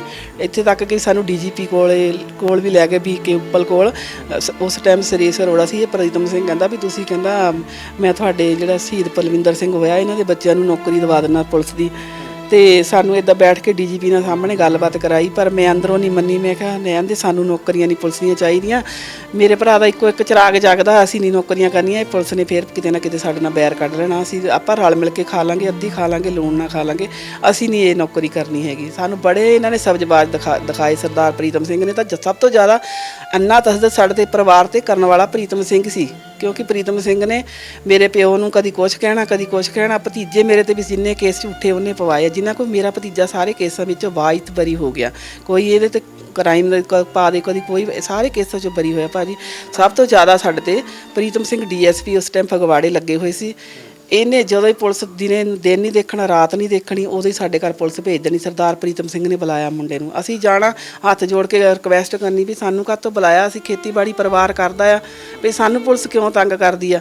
ਪਰ ਇਹ ਪੁਲਿਸ ਦਾ ਸਾਡੇ ਘਰ ਨੂੰ ਐਸਾ ਭਾਜੀ ਮੂੰਹ ਪਿਆ ਤੇ ਅੱਜ ਸਾਡੇ ਨਾ ਬੰਦੇ ਰਹੇ, ਨਾ ਸਾਡੀਆਂ ਜ਼ਮੀਨਾਂ ਰਹੀਆਂ ਤੇ ਨਾ ਸਾਡਾ ਕੋਈ ਜੀਣ ਰਿਹਾ ਜ਼ਿੰਦਗੀ 'ਚ। ਬਸ ਇੱਕ ਬਸ਼ਰਮਾਂ ਦੀ ਤਰ੍ਹਾਂ ਸਾਡੀ ਜ਼ਿੰਦਗੀ ਜੀਣ ਦੀ ਚੱਲ ਰਹੀ ਆ। ਬਹੁਤ ਔਖਾ ਪਰਿਵਾਰ ਵਾਸਤੇ ਇੰਨਾ ਤਸੱਦਦ ਸਹਿ ਕੇ 30-32 ਸਾਲ ਲੜਾਈ ਲੜਦਿਆਂ ਨੂੰ ਹੋ ਗਏ ਆ। ਕੋਰਟ ਤੋਂ ਇਹੀ ਮੰਗ ਕਰਦੇ ਆ, ਇਹੀ ਇਨਸਾਫ ਚਾਹੁੰਦੇ ਆ ਕਿ ਜਿਸ ਤਰ੍ਹਾਂ ਇਸ ਪਰਿਵਾਰ ਨਾਲ ਹੋਈ ਆ ਕਹਾਣੀ, ਇਹ ਕਹਾਣੀ ਕਿਸੇ ਸੱਚੇ ਪਾਤਸ਼ਾਹ ਬੈਰੀ ਦੁਸ਼ਮਣ ਨਾਲ ਵੀ ਨਾ ਹੋਵੇ। ਉਂਗਲਾਂ ਤੇ ਗਿਣਨ ਵਾਲੇ ਕੇਸ ਚੱਲਦੇ ਨੇ ਜੀ CBI ਕੋਰਟ ਦੇ ਵਿੱਚ। ਤੁਸੀਂ ਅੰਦਾਜ਼ਾ ਲਾ ਸਕਦੇ ਹੋ ਜਦੋਂ ਪੁਲਿਸ ਆਪਣੀ ਆਈ ਤੇ ਆਉਂਦੀ ਆ ਤੇ ਕਿੰਨੇ ਸੈਂਕੜੇ ਹਜ਼ਾਰਾਂ ਕੇਸ ਇਹਨਾਂ ਇਸ ਤਰ੍ਹਾਂ ਹੀ ਦਬਾ ਦਿੱਤੇ ਗਏ ਹੋਣਗੇ ਇਹਨਾਂ ਵੱਲੋਂ, ਕਿਤੇ ਲਾਲਚ ਦੇ ਕੇ, ਕਿਤੇ ਦਬਕੇ ਦੇ ਨਾਲ, ਕਿਤੇ ਪ੍ਰੈਸ਼ਰ ਪਾ ਕੇ, ਕਿਸੇ ਤਰ੍ਹਾਂ ਵੀ ਕਰਕੇ ਵੀ ਹਜ਼ਾਰਾਂ ਕੇਸ ਜਿਹੜੇ ਆ ਇਹਨਾਂ ਨੇ ਇਸ ਤਰ੍ਹਾਂ ਹੀ ਦਬਾਏ ਹੋਣਗੇ। ਜਿਹੜੇ ਉਂਗਲਾਂ ਤੇ ਚੱਲ ਰਹੇ ਨੇ ਕੇਸ, ਉਹਨਾਂ ਦੇ ਵਿੱਚ ਵੀ ਮੈਂ ਸਮਝਦਾ ਕਿ ਇੰਨਾ ਲੰਬਾ ਸਮਾਂ 29-30 ਸਾਲ ਹੋ ਚੱਲੇ ਆ ਕੇਸ ਨੂੰ ਚੱਲਦਿਆਂ। ਹੁਣ ਜੇ ਇਨਸਾਫ ਮਿਲਦਾ ਵੀ ਆ ਤੇ ਕੀ ਲੱਗਦਾ ਉਹ ਇਨਸਾਫ ਕੋਈ ਇਨਸਾਫ ਵਾਂਗੂ ਜਾਪੂਗਾ ਤੁਹਾਨੂੰ? ਭਾਜੀ ਇਨਸਾਫ ਤਾਂ ਪੂਰਾ ਆ, ਪਰਮਾਤਮਾ ਤੇ ਸਭ ਤੋਂ ਵੱਡਾ ਭਰੋਸਾ ਹੈ। ਅੱਜ 30-32 ਸਾਲ ਹੋ ਗਏ ਸੰਘਰਸ਼ ਕਰਦਿਆਂ ਨੂੰ ਤੇ ਇੰਨਾ ਜੇ ਮੇਰੇ ਭਰਾ ਨੇ ਕੋਈ ਕ੍ਰਾਈਮ ਕੀਤਾ ਹੁੰਦਾ ਤਾਂ ਮੈਂ ਕਹਿੰਦੀ ਵਾਹਿਗੁਰੂ ਸਾਨੂੰ ਹੋਰ ਵੀ ਜ਼ਿਆਦਾ ਸਜ਼ਾ ਦੇਵੇ। ਲੇਕਿਨ ਸਾਨੂੰ ਇਨਸਾਫ ਦੀਆਂ ਕਿਰਨਾਂ, ਸਾਡੀਆਂ ਉਮੀਦਾਂ ਜਾਗੀਆਂ ਆ ਵੀ ਸਾਨੂੰ ਕੋਰਟ ਵੱਲੋਂ ਪੂਰਾ ਇਨਸਾਫ ਮਿਲੂਗਾ, ਕਿਉਂਕਿ ਪਰਮਾਤਮਾ ਸਭ ਕੁਝ ਜਾਣਦਾ ਆ। ਬੰਦਾ ਤਾਂ ਆਪਣੇ ਦੁੱਖ ਹੀ ਬਿਆਨ ਕਰ ਸਕਦਾ, ਪਰਮਾਤਮਾ ਤਾਂ ਦੁਖੀ ਨੂੰ ਵੀ ਜਾਣਦਾ, ਸੁਖੀ ਨੂੰ ਵੀ ਜਾਣਦਾ ਵੀਰ ਜੀ। ਬਿਲਕੁਲ ਸਹੀ ਗੱਲ ਹੈ ਜੀ। ਔਰ ਤੁਸੀਂ ਜਿਹੜੀ ਇਸ ਪਰਿਵਾਰ ਦੇ ਪ੍ਰਤੀ, ਆਪਣੇ ਭਤੀਜਿਆਂ ਦੇ ਪ੍ਰਤੀ ਜਿਹੜਾ ਤੁਸੀਂ ਫਰਜ਼ ਨਿਭਾਇਆ, ਕਿਉਂਕਿ ਇੱਕ ਅਕਸਰ ਕਹਾਵਤ ਆ ਕਿ ਪੁੱਤ ਛੱਡ ਭਤੀਆ ਪਾਲਿਆ ਤੇ ਕੁੱਲ 'ਚ ਦੀਵਾ ਬਾਲਿਆ। ਤੁਸੀਂ ਆਪਣੇ ਭਰਾ ਦੀ ਕੁੱਲ ਦੇ ਵਿੱਚ ਇਸ ਘਰ ਦੇ ਇਸ ਚਿਰਾਗ ਨੂੰ ਤੁਸੀਂ ਆਪਣੇ ਹੱਥੀਂ ਪਾਲਿਆ ਤੇ ਉਹਦੀ ਜਿਹੜੀ ਆ ਅੰਸ ਬੰਸ ਤੁਸੀਂ ਚੱਲਦੀ ਰੱਖਣ ਦੇ ਵਿੱਚ ਇੱਕ ਬਹੁਤ ਵੱਡੀ ਭੂਮਿਕਾ ਨਿਭਾਈ ਆ। ਔਰ ਇਹਦੇ ਲਈ ਹਮੇਸ਼ਾ ਮੈਂ ਸਮਝਣਾ ਕਿ ਪੰਥ ਪਰਿਵਾਰ ਹਮੇਸ਼ਾ ਤੁਹਾਡਾ ਸ਼ੁਕਰਗੁਜ਼ਾਰ ਰਹੇਗਾ, ਕਿਉਂਕਿ ਬੜਾ ਵਧੀਆ ਤੁਸੀਂ ਕਿਉਂਕਿ ਜਿੰਨਾ ਪ੍ਰੈਸ਼ਰ ਤੁਹਾਡੇ ਤੇ ਵੀ ਪਿਆ, ਕੇਸ ਤੱਕ ਤੁਹਾਡੇ ਤੇ ਪਾ ਦਿੱਤੇ ਗਏ, ਫਿਰ ਵੀ ਤੁਸੀਂ ਡਰੇ ਨਹੀਂ, ਤੁਸੀਂ ਝੁਕੇ ਨਹੀਂ, ਤੁਸੀਂ ਇਨਸਾਫ ਵਾਲੇ ਉਸ ਰਸਤੇ ਤੋਂ ਭਟਕੇ ਨਹੀਂ। ਤੇ ਕੋਈ ਗੱਲ ਨਹੀਂ, ਸਤਿਗੁਰੂ ਕਿਰਪਾ ਕਰਨਗੇ। ਅੱਜ ਤੁਹਾਡੀ ਸਾਂਝ ਜਿਹੜੀ ਆ ਅਸੀਂ ਪੂਰੀ ਦੁਨੀਆ ਦੀ ਸੰਗਤ ਨਾਲ ਪਾਤੀ ਆ। ਬਾਕੀ ਹੁਣ ਓਂਕਾਰ ਸਿੰਘ ਦਾ ਨੰਬਰ ਜਿਹੜਾ ਵਾ ਅਸੀਂ ਸੰਗਤ ਦੇ ਨਾਲ ਸਾਂਝਾ ਕਰ ਦਿੱਤਾ, ਤੇ ਜਲਦੀ ਜਿਹੜੀ ਆ ਹੁਣ ਸੰਗਤ ਤੁਹਾਡੇ ਨਾਲ ਰਾਬਤਾ ਰੱਖੇਗੀ। ਬਾਕੀ ਜਦੋਂ ਵੀ ਕੋਈ ਪਰਿਵਾਰ 'ਤੇ ਕੋਈ ਪ੍ਰੈਸ਼ਰ ਪੈਂਦਾ, ਕਿਸੇ ਪੁਲਿਸ ਅਫਸਰ ਵੱਲੋਂ ਦਖਲ ਦਿੱਤਾ ਜਾਂਦਾ, ਦਬਕਾ ਮਾਰਿਆ ਜਾਂਦਾ, ਤੇ ਤੁਸੀਂ ਕਿਉਂ ਨਹੀਂ ਸਿੱਧਾ ਕੋਰਟ ਦੇ ਵਿੱਚ ਐਪਲੀਕੇਸ਼ਨ ਦਿੰਦੇ ਕਿ ਆਹ ਸਾਨੂੰ ਪ੍ਰੈਸ਼ਰਾਈਜ਼ ਕੀਤਾ ਜਾ ਰਿਹਾ ਗਵਾਹੀਆਂ ਤੋਂ ਮੁੱਕਰ ਲਈ ਜਾਂ ਕੇਸ ਵਾਪਸ ਲੈਣ ਲਈ? ਵੀਰ ਜੀ, ਘਰ ਦੇ ਹਾਲਾਤ ਹੀ ਇੰਨੇ ਜੋਗੇ ਹੋ ਗਏ ਕਿ ਇਹਨਾਂ ਕੋਲ ਤਾਂ ਇੱਥੋਂ ਫਗਵਾੜੇ ਜਾਣ ਦਾ ਕਿਰਾਇਆ ਨਹੀਂ ਹੈਗਾ, ਤੇ ਚੰਡੀਗੜ੍ਹ ਵਕੀਲ ਤੱਕ ਕੌਣ ਪਹੁੰਚ ਕਰੇ। ਬਥੇਰਾ ਜਾਈਦਾ ਸਰਦਾਰ ਜੀ ਮੇਰੇ ਕਰਦੇ ਆ, ਕੋਲੋਂ ਹੀ ਖਰਚਾ ਕਰਦੇ ਵਕੀਲਾਂ ਦਾ, ਕੀ ਹੋਰ ਕੀ। ਇਹ ਕਿ ਪਰਿਵਾਰ ਦਾ ਜਿੱਦਾਂ ਸਾਨੂੰ ਦੱਸ ਦਿੰਦਾ ਉੱਦਾਂ ਹੀ ਅਸੀਂ ਕਰੀ ਜਾਈਦਾ। ਤੇ ਕਰਨ ਕੀ ਘਰ ਦੇ ਹਾਲਾਤ ਹੀ ਪੁਲਿਸ ਨੇ ਇਹੋ ਜਿਹੇ ਬਣਾਤੇ ਆ ਵੀ ਇੱਕ ਟਾਈਮ ਹੁਣ ਮੈਂ ਕੀ ਮੀਡੀਆ ਸਾਹਮਣੇ ਦੱਸਾਂ, ਮੇਰੇ ਵਾਸਤੇ ਬਹੁਤ ਸ਼ਰਮ ਦੀ ਗੱਲ ਹੋਊਗੀ ਵੀ ਤੁਸੀਂ ਸਮਝ ਹੀ ਗਏ ਆ, ਸਾਰਾ ਕੁਝ ਦੇਖ ਲਿਆ, ਬੱਚੇ ਦੀਆਂ ਸੁਣ ਲਈਆਂ, ਭਰਾ ਦੀਆਂ ਸੁਣ ਲਈਆਂ, ਤੇ ਹਾਲਾਤ ਹੀ ਪੁਲਿਸ ਨੇ ਇਹੋ ਜਿਹੇ ਬਣਾਤੇ ਆ ਕਿ ਬੱਸ ਦਾ ਰਸ ਦਾ ਘਰ ਅੱਜ ਅਜਾੜ ਦਾ ਘਰ ਬਣਾਤਾ ਹੈ। ਇੱਕ ਤੁਹਾਡੇ ਸਰਦਾਰ ਜੀ ਵੱਲੋਂ ਜ਼ਿਕਰ ਕੀਤਾ ਗਿਆ ਸੀ ਸਤਿਕਾਰਯੋਗ ਐਡਵੋਕੇਟ ਰੰਜਨ ਲਖਨਪਾਲ ਜੀ ਦਾ, ਕਿ CBI ਕੋਰਟ ਤੱਕ ਤੁਹਾਡੇ ਕੇਸ ਨੂੰ ਪਹੁੰਚਾਉਣ ਦੇ ਵਿੱਚ ਉਹਨਾਂ ਦੀ ਬੜੀ ਵੱਡੀ ਭੂਮਿਕਾ ਹੈ। ਔਰ ਪੂਰੀ ਟੀਮ ਜਿਹੜੀ ਆ ਜਿਹਦੇ ਵਿੱਚ ਨਵਕਿਰਨ ਸਿੰਘ ਜੀ ਨੇ ਔਰ ਰਾਜਵਿੰਦਰ ਸਿੰਘ ਜੀ ਬੈਂਸ ਨੇ, ਇੱਕ ਪੂਰੀ ਟੀਮ ਆ, ਬੜੇ ਅੱਛੇ ਕੰਮ ਕਰਦੇ ਨੇ। ਪਰ ਰੰਜਨ ਲਖਨਪਾਲ ਜੀ ਦਾ ਅਸੀਂ ਆਪਣੇ ਚੈਨਲ ਦੇ ਮਾਧਿਅਮ ਰਾਹੀਂ ਉਹਨਾਂ ਨੂੰ ਸਲੂਟ ਕਰਦੇ ਹਾਂ ਜੀ, ਉਹਨਾਂ ਦੇ ਬੇਹੱਦ ਸ਼ੁਕਰਗੁਜ਼ਾਰ ਹਾਂ ਕਿ ਇਸ ਪਰਿਵਾਰ ਦੇ ਲਈ ਉਹ ਇਨਸਾਫ ਦੀ ਲੜਾਈ ਜਿਹੜੀ ਅੱਜ ਵੀ ਲੜ ਰਹੇ ਨੇ। ਕੇਸ ਚੱਲ ਰਿਹਾ, ਬਾਕੀ ਕੋਈ ਨਹੀਂ, ਦੇਰ ਤਾਂ ਬਹੁਤ ਹੋ ਗਈ, ਪਰ ਉਮੀਦ ਹੈ ਕਿ ਜਿਹੜੇ ਦੋਸ਼ੀ ਪੁਲਿਸ ਮੁਲਾਜ਼ਮਾਂ ਨੂੰ ਸਜ਼ਾ ਜ਼ਰੂਰ ਮਿਲੇਗੀ, ਜਿਨ੍ਹਾਂ ਨੇ ਇਸ ਘਰ ਨੂੰ ਬੁਰੀ ਤਰ੍ਹਾਂ ਉਜਾੜਿਆ। ਤੇ ਅਜੇ ਤੱਕ ਜਿਹੜਾ ਵਾ ਕੋਸ਼ਿਸ਼ ਜਾਰੀ ਆ ਵੀ ਇਹਨੂੰ ਹੋਰ ਉਜਾੜ ਦਈਏ। ਅਸੀਂ ਜਿਹੜਾ ਵਾ ਤੁਹਾਡਾ ਨੰਬਰ ਵੀ ਸੰਗਤ ਨਾਲ ਸਾਂਝਾ ਕਰ ਦੇਣਾ, ਔਰ ਸਾਡੀ ਸੰਸਥਾ ਵਾ ਗੁਰੂ ਨਾਨਕ ਲੰਗਰ ਸੇਵਾ ਸੁਸਾਇਟੀ ਇੰਟਰਨੈਸ਼ਨਲ ਕੈਨੇਡਾ ਦੀ, ਉਹਨਾਂ ਵੱਲੋਂ ਜਿਹੜੀ ਸੰਗਤ ਸਾਡੇ ਕੋਲ ਸੇਵਾ ਭੇਜਦੀ ਆ, ਅਸੀਂ 15,000 ਰੁਪਇਆ ਜਿਹੜਾ ਤੁਹਾਡੇ ਪਰਿਵਾਰ ਦੇ ਸਪੁਰਦ ਕਰਕੇ ਜਾਵਾਂਗੇ। ਬਾਕੀ ਜਿਹੜੀ ਸੰਗਤ ਦੇ ਸਪੁਰਦ ਆ, ਜੋ ਕਰਨਾ ਬਾਕੀ ਸੰਗਤ ਨੇ ਕਰਨਾ।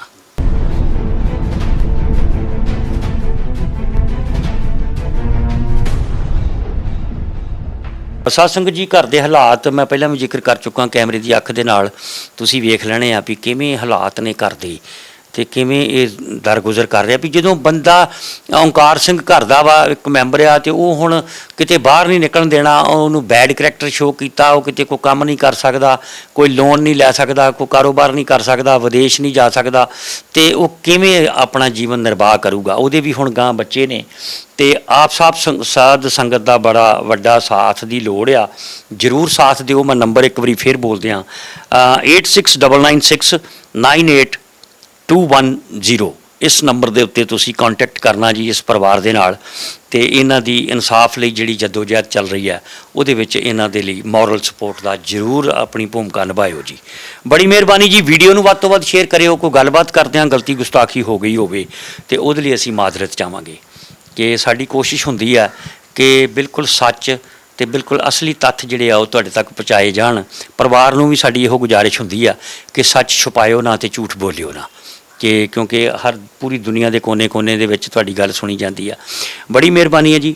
ਤੇ ਅਸੀਂ ਵੀ ਇਸ ਪਰਿਵਾਰ ਦੇ ਨਾਲ ਅੱਜ ਤੋਂ ਇਹਨਾਂ ਦੇ ਨਾਲ ਇੱਕ ਧਿਰ ਬਣ ਕੇ ਖੜਾਂਗੇ, ਤੇ ਜ਼ਰੂਰ ਕੋਸ਼ਿਸ਼ ਕਰਾਂਗੇ ਓਂਕਾਰ ਸਿੰਘ ਦੇ ਬੱਚਿਆਂ ਨੂੰ ਕੱਲ੍ਹ ਨੂੰ ਉਹਨਾਂ ਦੀ ਪੜ੍ਹਾਈ ਦੇ ਲਈ ਜਾਂ ਕਿਸੇ ਤਰ੍ਹਾਂ ਦੀ ਵੀ ਸਹਿਯੋਗ ਦੀ ਲੋੜ ਪਈ ਤੇ ਸਾਡੀ ਸੰਸਥਾ ਗੁਰੂ ਨਾਨਕ ਲੰਗਰ ਸੇਵਾ ਸੁਸਾਇਟੀ ਇੰਟਰਨੈਸ਼ਨਲ ਇਹਨਾਂ ਦੇ ਨਾਲ ਹੈ ਜੀ।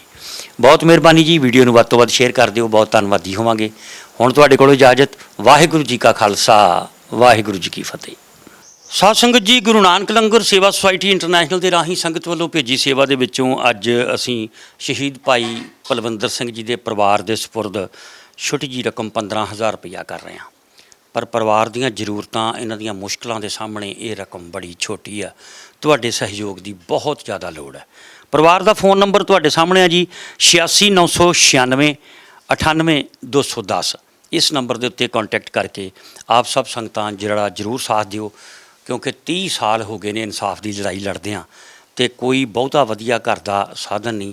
ਔਰ ਸਭ ਤੋਂ ਵੱਡੀ ਤੇ ਹੈਰਾਨਗੀ ਦੀ ਗੱਲ ਆ ਕਿ ਭੂਆ ਫੁੱਫੜ ਜੀ ਆਏ ਨੇ, ਜਿਨ੍ਹਾਂ ਦੇ ਨਾਲ ਮੈਂ ਗੱਲ ਕੀਤੀ ਆ ਓਂਕਾਰ ਸਿੰਘ ਦੇ, ਤੇ ਗੈਸ ਸਿਲੰਡਰ ਵੀ ਉਹ ਗੱਡੀ 'ਚ ਰੱਖ ਕੇ ਲਿਆਏ ਨੇ ਕਿ ਪਤਾ ਨਹੀਂ ਘਰ 'ਚ ਗੈਸ ਸਿਲੰਡਰ ਵੀ ਹੈਗਾ ਕਿ ਨਹੀਂ।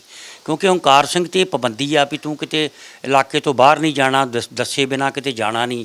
ਇਹ ਵੈਸੇ ਵੀ ਘਰੋਂ ਬਾਹਰ ਕਿਤੇ ਜਾਣ ਨਹੀਂ ਦਿੰਦੇ ਇਹਨੂੰ ਘਰ ਦੇ, ਕਿ ਪੁਲਿਸ ਵਾਲੇ ਪਹਿਲਾਂ ਵੀ ਇਹਦੇ 'ਤੇ ਫਾਇਰਿੰਗ ਕਰਕੇ ਇਹਨੂੰ ਖ਼ਤਮ ਕਰਨ ਦੀ ਕੋਸ਼ਿਸ਼ ਕਰ ਚੁੱਕੇ ਆ। ਤੁਸੀਂ ਇਹਦੇ ਬੁਲਟ ਮਾਰਕ ਤੱਕ ਵੇਖੇ ਆ। ਤੇ ਜਿਹੜਾ ਇਸ ਕਰਕੇ ਘਰੋਂ ਬਾਹਰ ਨਿਕਲਦਾ ਨਹੀਂ। ਜੇ ਘਰੋਂ ਬੰਦੇ ਨੇ ਬਾਹਰ ਨਹੀਂ ਨਿਕਲਣਾ ਤੇ ਫਿਰ ਕਮਾਈ ਵੀ ਕੀ ਕਰਨੀ ਆ। ਮੈਂ ਸ਼ੁਕਰਗੁਜ਼ਾਰ ਹਾਂ ਸਰਦਾਰ ਓਂਕਾਰ ਸਿੰਘ ਜੀ ਦੇ, ਭੂਆ ਫੁੱਫੜ ਦੇ, ਵੀਰ ਪਲਵਿੰਦਰ ਸਿੰਘ ਦੇ, ਸ਼ਹੀਦ ਭਾਈ ਪਲਵਿੰਦਰ ਸਿੰਘ ਦੇ ਭੈਣ ਜੀ ਦੇ, ਬਲਜੀਤ ਕੌਰ ਜੀ ਦੇ, ਕਿ ਜਿਹੜਾ ਇਹ ਆਪਣੇ ਉਹਨਾਂ ਦੇ ਪੂਰੇ ਪਰਿਵਾਰ ਦੇ ਜਿਹੜਾ ਬਹੁਤ ਸਹਿਯੋਗ ਦੇ ਰਹੇ ਇਸ ਪਰਿਵਾਰ ਨੂੰ। ਬਹੁਤ ਧੰਨਵਾਦ ਉਹਨਾਂ ਦਾ। ਸਾਧ ਸੰਗਤ ਜੀ, ਹੁਣ ਵਾਰੀ ਸਾਡੀ ਆ, ਆਓ ਰਲ ਮਿਲ ਕੇ ਇਸ ਪਰਿਵਾਰ ਦੀ ਬਾਂਹ ਫੜੀਏ ਤੇ ਇਨਸਾਫ ਦੀ ਲੜਾਈ 'ਚ ਇਹਨਾਂ ਦਾ ਸਾਥ ਦਈਏ। ਵੀਡੀਓ ਨੂੰ ਵੱਧ ਤੋਂ ਵੱਧ ਸ਼ੇਅਰ ਕਰ ਦਿਓ। ਹੁਣ ਤੁਹਾਡੇ ਕੋਲ ਇਜਾਜ਼ਤ ਜੀ। ਵਾਹਿਗੁਰੂ ਜੀ ਕਾ ਖਾਲਸਾ, ਵਾਹਿਗੁਰੂ ਜੀ ਕੀ ਫਤਿਹ।